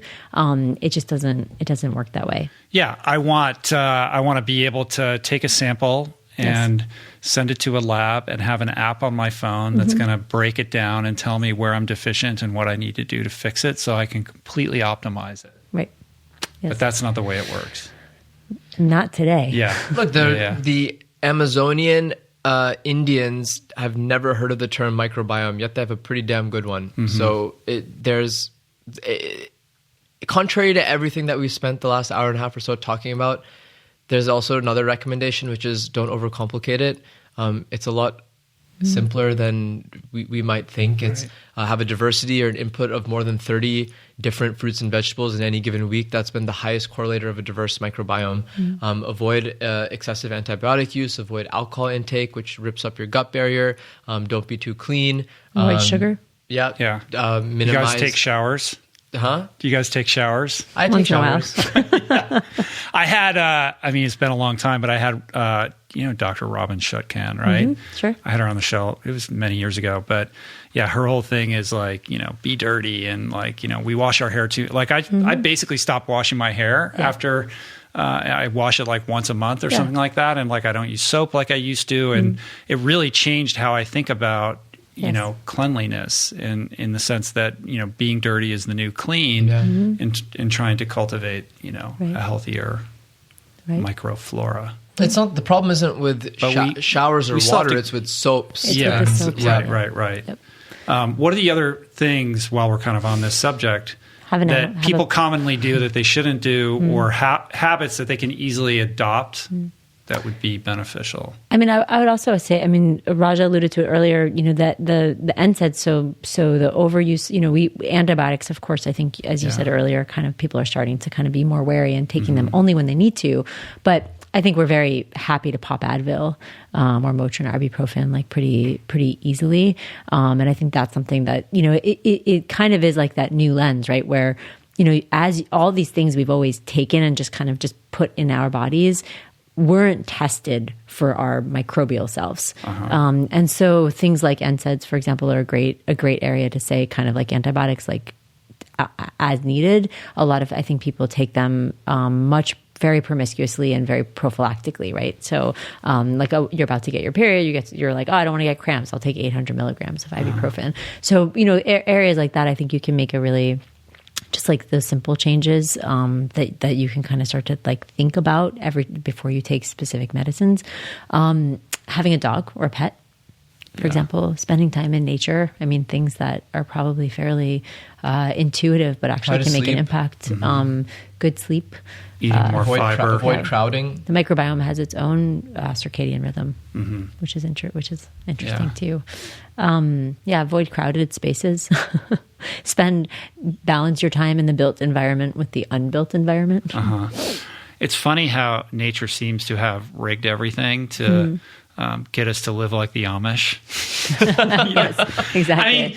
I mean, look, the same thing that is contributing to depression and anxiety and stress and early mortality and the answers are always come back to, often come back to very basic things that, intellectually we know, and yet we have such difficulty building back into our daily experience. I mean, the most interesting thing, and as is probably self-evident from this, this last hour or so is I am an outsider in this world, right? Because I am not a scientist. But what's so fascinating is you really learn so quickly that you can know lots of things, no matter what philosophy, you ascribe to, but science can know many things. But at the end of the day, so much of this is human decisions and human behavior. There are decisions that get made in industry. It's decisions that get made around conference room tables about marketing. And there's also decisions that get made every day by humans in that moment where you open a menu, you stand in a grocery store, you put something on your fork, and there is a space, probably about 14 inches, between what you're deciding to do and what goes inside of you, and or other decisions you make as what time to go to bed, for example, whether or not to sit on your phone for an hour and a half in bed before you go to sleep. I mean, there are things, and yet we know these things, and it's the compliance of them that is actually sometimes the most challenging. It's not that there aren't any good products out there, or that you can't get a plant to eat. In some cases, of course, in some places, it is more difficult to get good food, but for the most part, it comes down very much to human behavior. And the effects go past your own lifetime. So the Sonnenberg lab at Stanford designed a really elegant trial where they looked at 3 progressive generations in an animal model and put them on a low fiber diet, and found that by the 3rd generation, even if you switch them back to a high fiber diet, the extinction had happened, and you couldn't resurrect or bring back the diversity from 2-3 generations ago. So it's really interesting. I mean, these are delicate ecosystems that co-evolved with us for hundreds of thousands of years. They're also very versatile, and they're very responsive, and they evolve very quickly. So what's inside of us also wasn't inside a Paleolithic era human. Which is a really beautiful idea. One of the scientists that we work with wrote a paper called "Moving from Ego-System to Ecosystem," EGO to ECO. And I think that when you asked us, we were talking about the bees, and you ask us kind of like what seed's about. There is this stewardship. There's this. It is not just about you. When you're a mother, of course, you understand this deeply in some ways, but when you start to get into the biology, particularly of microbes, you start to understand breastfeeding. You start to understand what Raja just said, right? Like the choices that you make in your food, in the things that you eat, and of course, then beyond your body, beyond your children's bodies, but to this planet. this idea that it's like us and the planet, or like we need to save the planet. I mean, you know, a lot of scientists will say the planet's going to be just fine. It's us that's not going to be okay. And so, you know, I think that sense, and Raja said earlier, the dark matter, the dark internet of our bodies, but really bacteria are the invisible internet of everything. And so we really try and, you know, human health and planetary health are, you know, in some ways, if we've done our job in, you know, in 5 years, it's like health is health. Yeah. It's not a dualistic, bifurcated thing. No. We like to otherize, which, by the way, we did to bacteria for a really long time, and look where it got us. Yeah. Well, Ara says something really compelling about how when astronauts describe the overview effect of going and seeing Earth, they feel a sense of ownership or of commitment or belonging. That stewardship, they need to take care of this. It's shared, and if we can induce that same, if we can use microbes to induce that same effect for human health, I think it's a systems shift that would really go wide and far. One of our scientists said, you know, I wish we had a star chart for our insides, because if we could get people to care about their bodies the way they are obsessed and in awe of the cosmos, Space. What would they choose, right? Like, what would you do every day if you could just be like absolutely in awe of what happens every day inside this body? And then, of course, when you start to think about its connection, much biology greater. is so spiritual. 200 years ago, we had no clue what's happening, and now it's all Googleable and no one cares. Yeah. Now we can know That's all of it. the title of this podcast. Yes, that's right. Just came up with the title for it. That's fascinating, and it's true, you know. But I think it to bridge that gap, it's about storytelling, right? Yes. Like if you can harness the power of story to get people interested in that and find a way in for them to emotionally connect with it, then it opens the door to you know, an exploration that could be revolutionary for everybody. Yeah, and I mean, we like to say there's a few things that we think need a good publicist: science, fiber, bacteria. And so we very much try. We you know, in the Bacteria needs rebranding. Oh, we rebrand. Yes. But in the rebrand, you need a publicist. Although you know, bacteria is doing okay, as probiotics are the fastest growing consumer health category in the world. So in some ways, they're making a comeback.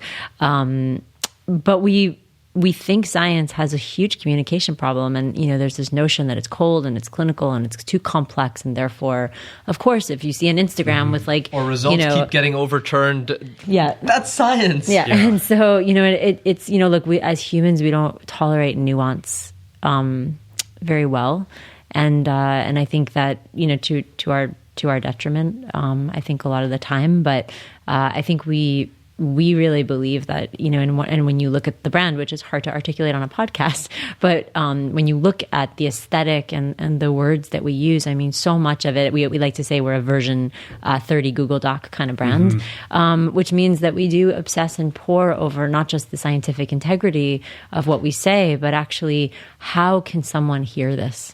What are the words? What is the image that someone could actually hear this, and that we don't just, you know, also create an echo chamber of people who are already believing in this, and therefore we're just confirming what they already believe. But how do you actually shift perspective? Which is really what that overview effect is, so that astronauts report, and what we try and induce with the interview effect. But shifting perspective is very, very, very challenging. One that we obsess over, but one that we do believe that this kind of, you know, like you said at the beginning, you know, wait, so I'm half human.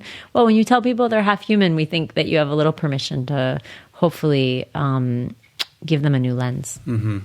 Well, the aesthetics of what you guys have created are amazing, like the website and the Instagram account. I mean, it's beautiful. So even if you're not interested in the microbiome or you don't care about science, like it's visually stunning, and you're lured into, you know, this kind of world that's new and different for a lot of people, and scary and intimidating. You know, when you think of science, you do think of PubMed, and you think of, you know, really dry people that, you know, you're scared to talk to at a cocktail party or something like that. And so it is about storytelling. But I always think they're right. Yeah, the intentionality behind like how you've branded this thing, I think, is very cool and effective.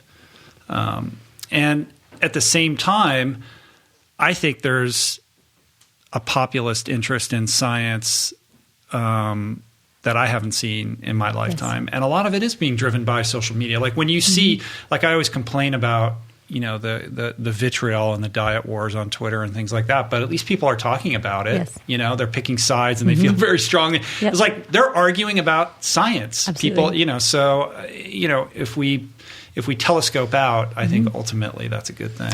To absolutely agree. I think we just like what I think that what we try and induce is just this this incessant life of questioning, which is really how you can ultimately, and also this methodology of experimentation, right? I think what happens though in those arguments is that they are echo chambers.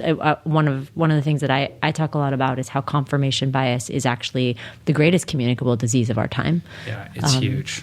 Yeah. And so you're looking for information that just confirms what you already believe and what you want to believe about a specific area of the world, nutrition, diet, avocados, fat, cholesterol, ketogenic diet, whatever it is. And so what's missing in all of those arguments is any sense that you could change your mind. And the way the algorithms work of social media is that it's not that, algorithms don't work to serve you up the opposite of what you're interested in or another opinion. They work to only continue to give you the information. And so if you're on Apple News, if you're on social, when you follow people, you're training it to say, and the way that we create these technologies is that we train it to say, this is what I believe, and therefore give me more of what I already believe. And of course, that is antithetical to science. And so that the only thing I would say, you are right, that of course, yes, I'm happy that people talk and care about these things. Then the next layer is, well, what does it take to just ask questions, not change your mind entirely, but to be open to the idea that what you believe could iterate and evolve. And that's... Yeah, there's something inherently ironic about that scientific, cacophony, because science is about allegiance to truth in the most universal sense without an emotional attachment to outcome. And these dialogues are very emotional, and they are very results and confirmation bias oriented and driven. And look, you have to be somewhat empathic, which is, science, and any scientist will admit this, although the perception of science doesn't admit this, which is that science doesn't know everything. And there is this space between what science knows and how people feel. And of course, where people feel is incredibly emotional. And so one of the things that, and we're kind of working towards this is, how do you reconcile that space? And how do those two areas have a dialogue that can be really productive and empathic?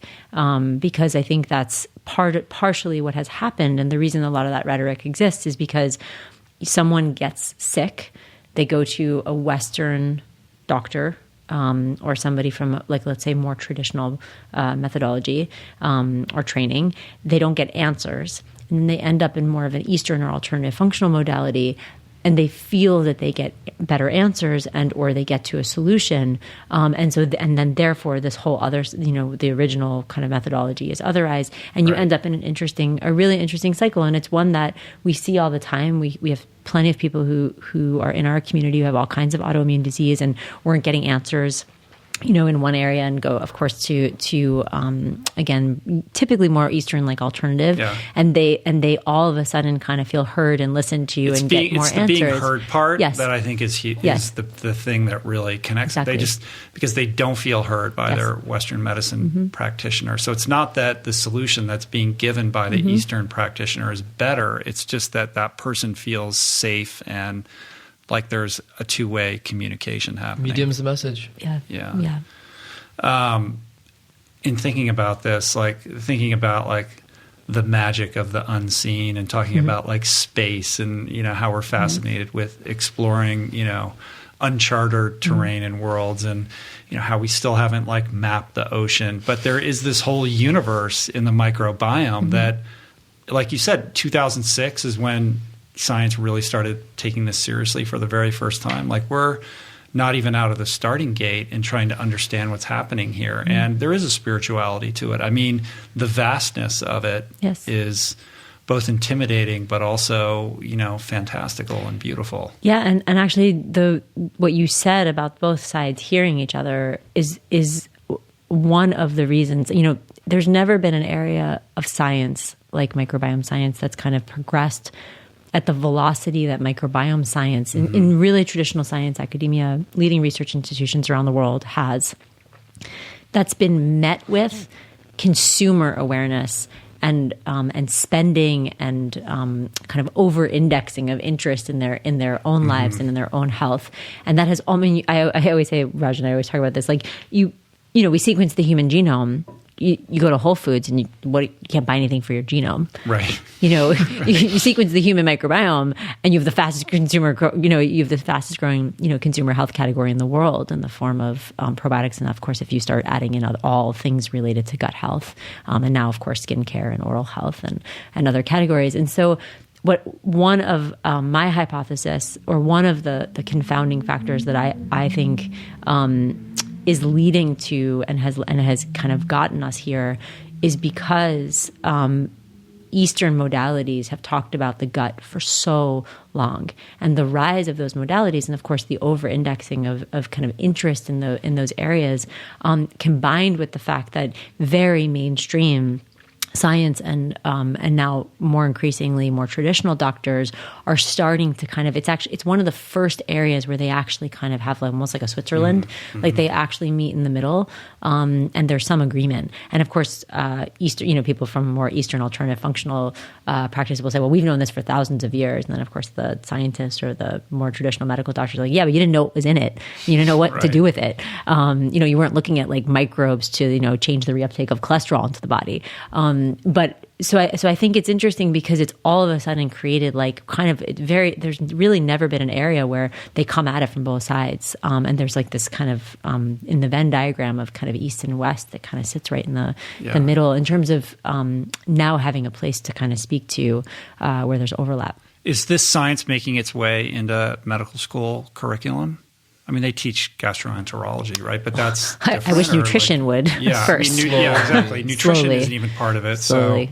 So it hasn't, certainly not in introductory curriculums or during medical school, but now in some specializations. Yep. What's very unique is that more research-oriented doctors or ones that go into publishing or teaching are finding an area like a blue sky ahead. So immunologists, gastroenterologists, neurologists, all these different disciplines are storming it because the gut sits at the center. Oncologists sits at the center of a lot of these biological processes, and so it's very attractive. It's a hot new field in science, but more academic science than in medical practice. Yep. As an athlete, I'm always interested in performance. So, what is the relationship between gut health, the quality of your microbiome, and athletic performance? Yep. So a good friend of mine came out of the Church lab at Harvard that's exclusively looking at organisms that are found in the gut of elite athletes that are involved in breaking down lactate for muscle recovery, for performance and recovery. And at this point, he sequenced marathon runners, professional NBA players, and there's this common function that's conserved, which might give, even if it's a 2% edge, might give athletes a little bit of an edge. There's another study that it was a small study, but it was a crossover trial, so those are very powerfully designed, showing that specific probiotic consumption actually, when you max out muscles, delay or increases the speed by which you regain function or full extension of those muscles again by modulating the cytokine profiles in the body. So those are inflammatory inflammasome response profiles. And then, of course, there's the barrier integrity. There's a whole thesis around exercise rips up your gut barrier.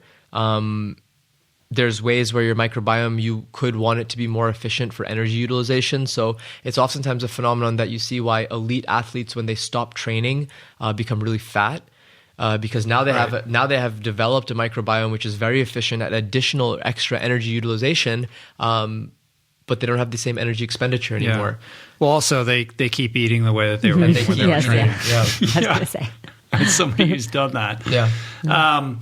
What about increasing the body's ability to recover more expeditiously as a result of exercise-induced stress? Yeah, well, it's small studies, but they're pretty convincing, showing that there's about a 15 to 20% increase in recovery time, which, when you are at that elite level, can make a really big difference. And so are these gut flora endemic to these athletes, or are there things that somebody who's listening who, can do to, move their gut biome in that direction? Yep. So the two probiotic strains that I mentioned, we acquired. So they're strains that are in our male formulation for increase in recovery time in response to max out strength and changing the cytokine profiles. The Harvard strains, which are found in marathon runners, there's some early work that's happening, but the regulatory process for getting those into humans is going to take quite a bit of some time. And so those aren't available, but conceivably you could... maybe the Amish will start a black market. Maybe the Amish, right? You could acquire some from the Amish. I mean, I think at this point we should just do an Amish microbiome. I think we should. I think we should. We should just all become. I think we should become Amish. Or is there a way to recreate? We'll sequence your gut before adopting an Amish lifestyle for 6 months, and then we'll sequence it afterwards, and we'll publish the results. That's an interesting study. And if you want to grab some friends to increase our statistical power, but it's still an N of 1. No, that's what I'm saying. Not if you grab some friends. Get 20 or so people want to do it with you. We'll all go live in the Amish community. Do I have to move? Do I hear a sweepstakes coming on for your community? I think that is a binding offer. Okay. We're going to hold you to that. I will think about that. Well, so you have these, right now you guys have these, you have two products basically. You have a male daily and a female daily. Yes, symbiotic. And you call it a symbiotic, which basically means it's a combination of probiotic and prebiotic. Yes. So I want to give you the opportunity to explain, more about the product itself, but this is just really, this is the beginning of a whole, like when we met the other day, you were telling me about all these interesting things that you're developing right now.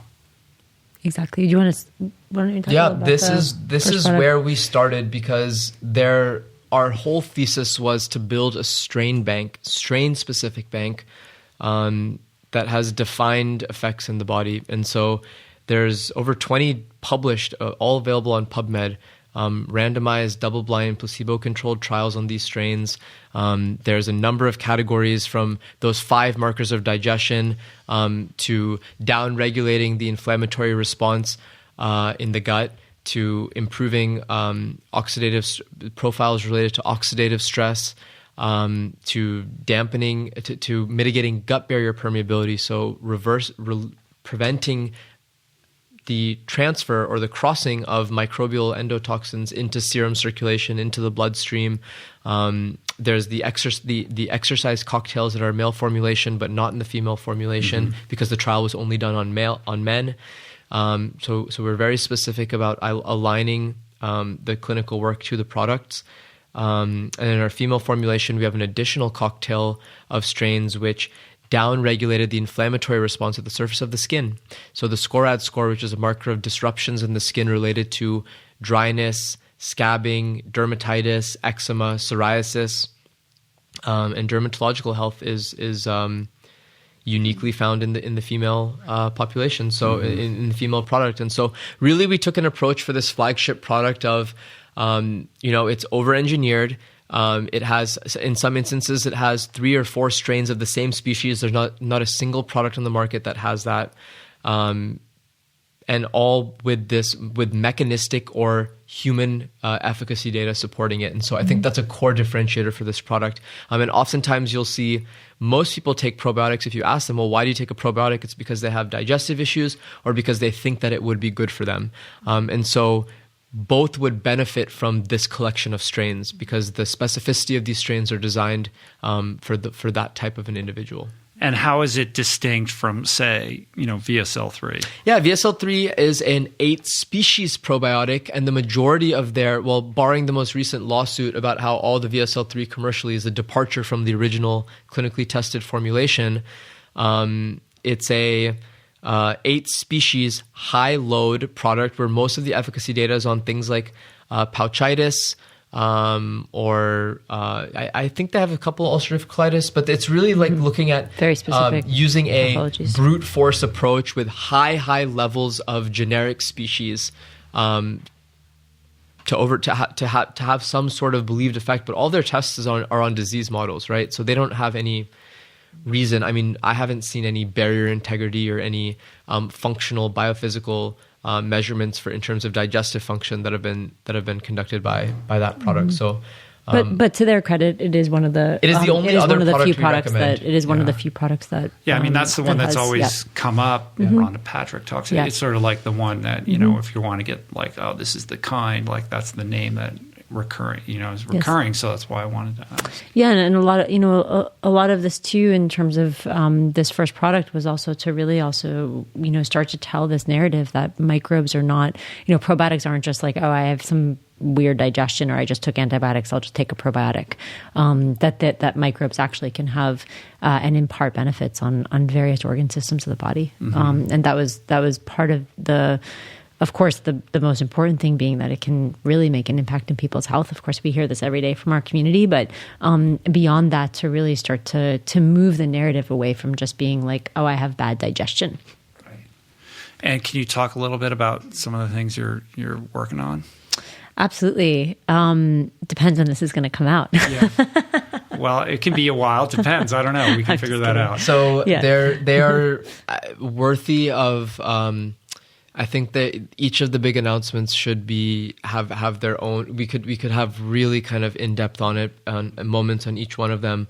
But as we kind of started, we're not just interested in supplementation or on cursory or not life-threatening conditions like digestion, but really, food ingredients. So ways in which replacing some of the biggest aggressors in our food supply with functional, beneficial, prebiotic, fibrous compounds could improve human health. And so very soon we'll be able to make a big announcement around there. Also, I would say, particularly when you look at areas like allergies, for example, we're working on a line of probiotics that will be very targeted and very clear applications of clinical work that in some cases coming out of 500-600 person with studies. A trial that just concluded on a 600 person cohort. And these are self-funded trials that you guys are. Some of them are in partnership, some of them are self-funded. Yes. So this trial that I mentioned, it's entirely with academic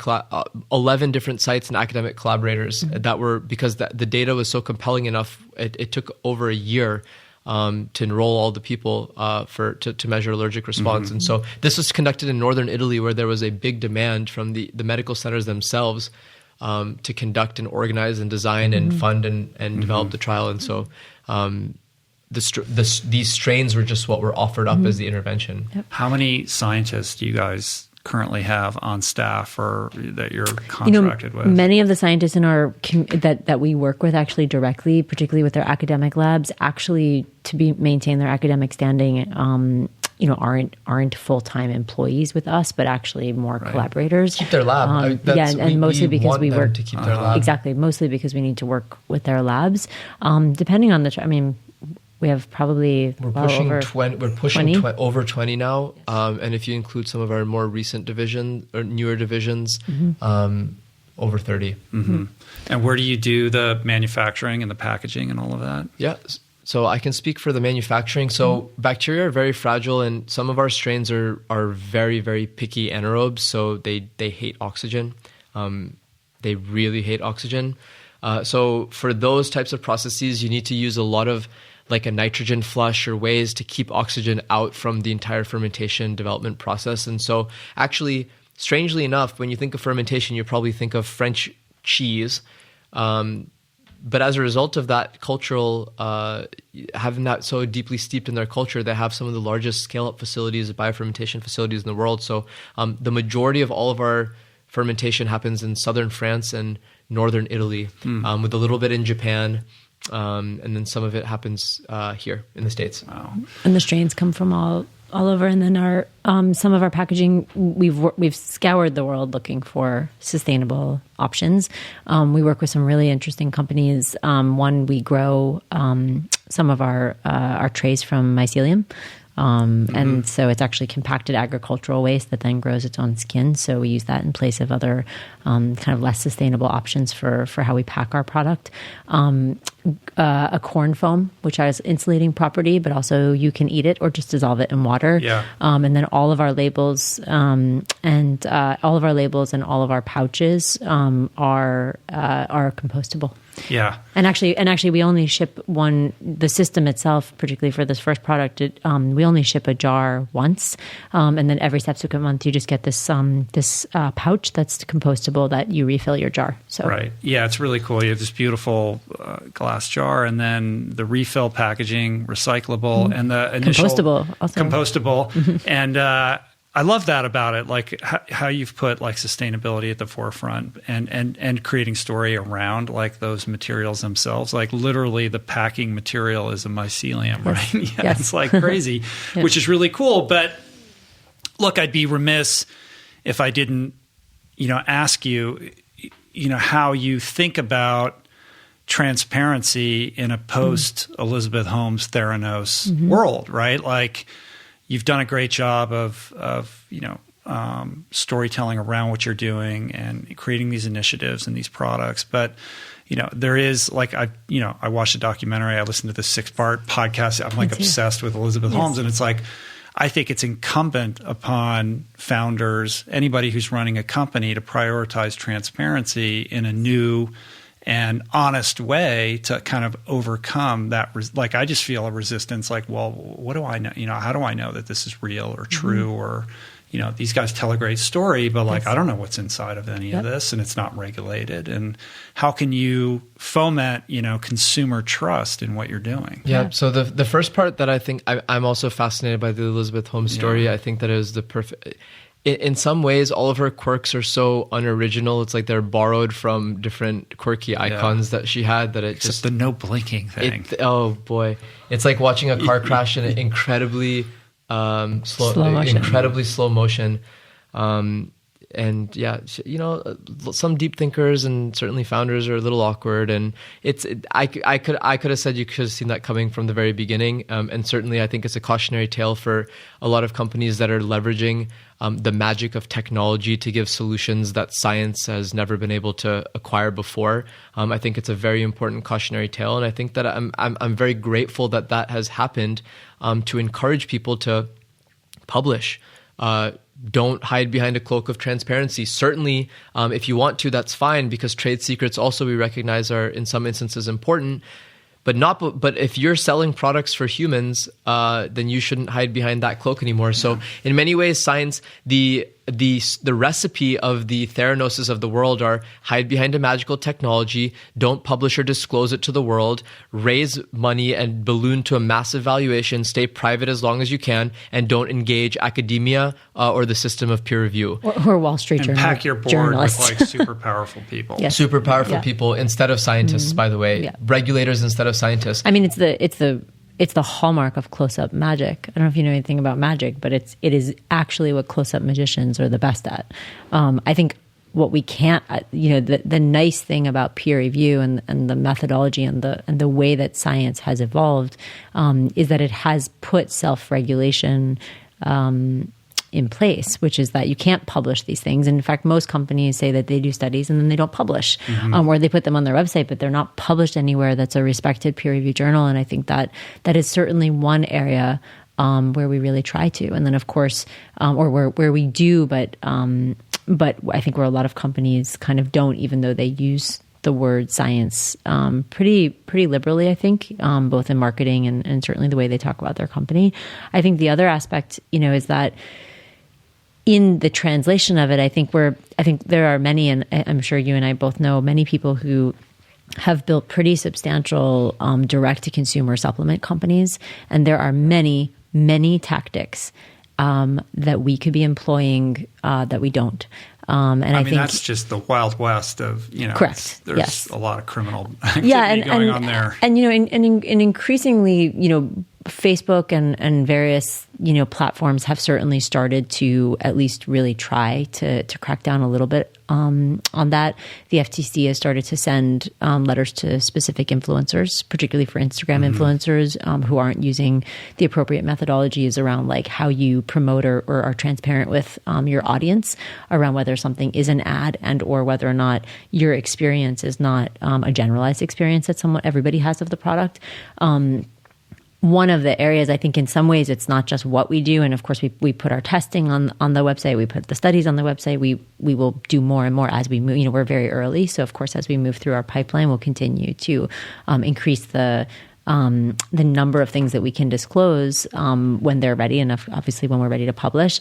Of course, the other way of looking at it is what we don't do. And so a lot of it are the tactics. Like, for example, one of the things we've really tried to reconcile is that we get testimonials every single day from people saying that basically you've saved their life or changed their life, or they can't live without your product. And they make all kinds of claims and say, and of course it's flattering, and you're happy that you've created something that has made an impact, particularly with people who've suffered for a long time, very often with some sort of autoimmune conditions. But what we don't do is take quotes from those and then just slap them all over ads and or long form landing pages, and then try and get people to buy it and believe that would have the same impact for them. So one of the things that we're working on, two things we're working on. One is for affiliate marketers. So we're working on an educational program that you actually cannot get your affiliate links until you go through a course with us that is actually not very minimally about our product, but actually more about the underlying science, about the microbiome, about, actually even the FTC regulation, before you're actually able to even access those links to be able to work with us in any kind of performance marketing way. So that's kind of one at least first expression of it. And then the next is starting to think about how could we use people's experiences of our product in a way that is Integris, that is very clear when the science does not support what they are saying, but does allow community to build and to share with each other in a way that we don't want to necessarily stand in the way of people who can share. Because we do see that there are some reasons why people who have specific conditions or have experiences want to connect with one another. The question is, how can we do that integrally, yet also steward what we were talking about with regards to transparency? What's the long-term view here? Like, what's the utopian, being Amish universe? Yeah, I guess we're all going to be Amish, right? And have amazing gut health. But paint the picture of the world you want to see, and the mission that you're aiming for. I'll start. Okay. So I think it's understated the importance of microbes for a lot of areas of the human body, and what we've just talked about in this podcast is just scratching the surface. I think that you can design life in a way that's very microbially centric, or that's microbially considerate, and that you can, I don't want to say prevent or treat conditions, except for the areas where we're playing by the rules and engaging with the FDA to make claims to show that we can prevent or treat conditions. But there's kind of a future where we look at our bodies, we look at the earth, we modulate this microbial community, and we can have a dramatic and profound and measurable impact on human health in a way that I think is wholly different, or has been lost from the way that we've designed our societies today. Mm-hmm. And so it's along the lines of get dirty, but a little bit more scientifically. Mm-hmm. Ara. I'd say it really is truly to shift perspective. We totally undo, and to actually live in almost this these micro moments of our lives in a way that fundamentally feels like you were given new eyes. Like we always say, we wish it kind of have Minority Report goggles, where moms are like, don't touch that, that's dirty. Don't put your hands on that. Don't eat that was on the floor. There's so many moments that you don't even realize have been kind of embedded in our lives and our wiring around so whether something is good or not good for you, and in the instance where we actually interrupt some of that wiring and rewire in a way that makes us conscious of many of the things we basically spoke about today. Mm-hmm. I mean, I think that's where we win, and that's regardless of whether someone buys our products or not. Because the truth is, you can make huge impact in your life just by changing things like nutrition or some of the other areas. Right. And so it's that perspective shift. I think that, to me, is where we will have won in the sense that you undo many of the things you held to be true, which I think would benefit our planet also. Yeah. And we start to look through that lens, because we'll make decisions from that lens. We'll sit around boardrooms and tables for marketing campaigns and packaging conversations, and you'll say, well, what is the most sustainable from a more holistic sense that includes thinking about microbes, not thinks about how you eradicate them. Right. I like that. I think that's a good place to land this plane. For people that are listening that want to learn more, go to seed.com. And what's cool about the website is you got you can read forever. You got so much information up there. So it really is a great place to start to expand your horizon, your knowledge base on gut health and the microbiome. So I would start there, check out their product. And let's leave people with, we kind of alluded to it a couple of minutes ago, but a couple things that they can, like if somebody's listening to this and this is all brand new to them, like what are some simple things, besides just not using soap so much that people can develop and work into their own daily routines that can enhance their microbiome health? I would say one of the things I find that in particularly people who are already trying to eat healthy, they end up getting into like a routine or a rhythm so that they eat the same, like a lot of the same things every day. And to kind of rewire that a little, up to at least 30 different plants, fruits and vegetables each week. It's like one very easy diversity of plants would be the first one I would say. We can go back and forth. Okay, so I'll give a provocative one, which is be mindful of sexual intercourse unprotected with a new partner, because that can have that will enhance the diversity of your yes. There is a vaginal microbiome. Yes. We have a whole research track focused on it, and there's very few native vaginal communities which there is a disruption, let's say, or it shouldn't be done flippantly, I should say. That's it. For other, all right, wise other words. Yeah. What's something that like all the dudes just tuned out? You walk through your day and you see people doing something and you're like, oh, why are they doing that? Don't they know?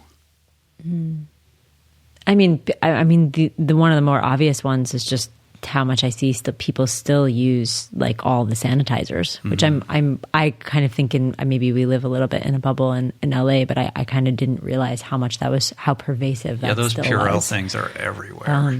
Yep. I think liquid if sugar. you're in a hospital, that's great. But Yep. sorry, go ahead. Sugar in liquids, sugar in an unbound carbohydrate form, which is used as a sweetener in liquid beverages and even healthy ones. A lot of things in Whole Foods that are marketed as healthy have really high sugar content too. Yeah. I second that. And go out in nature and roll around in the dirt. Get a dog. Right. Get a dog. You didn't bring your dog today. No, we didn't. What's your dog's name again? Two dogs. of them. Luca and Two Sasha, dogs, they're wild dogs from northern Russia. Yeah, they're really cool. You should have brought them. They probably have good microbiomes. All right, next time. Next time. Thanks, you guys. So seed.com, @seed on Instagram. Yes. Those two best places to direct people to go. Yes.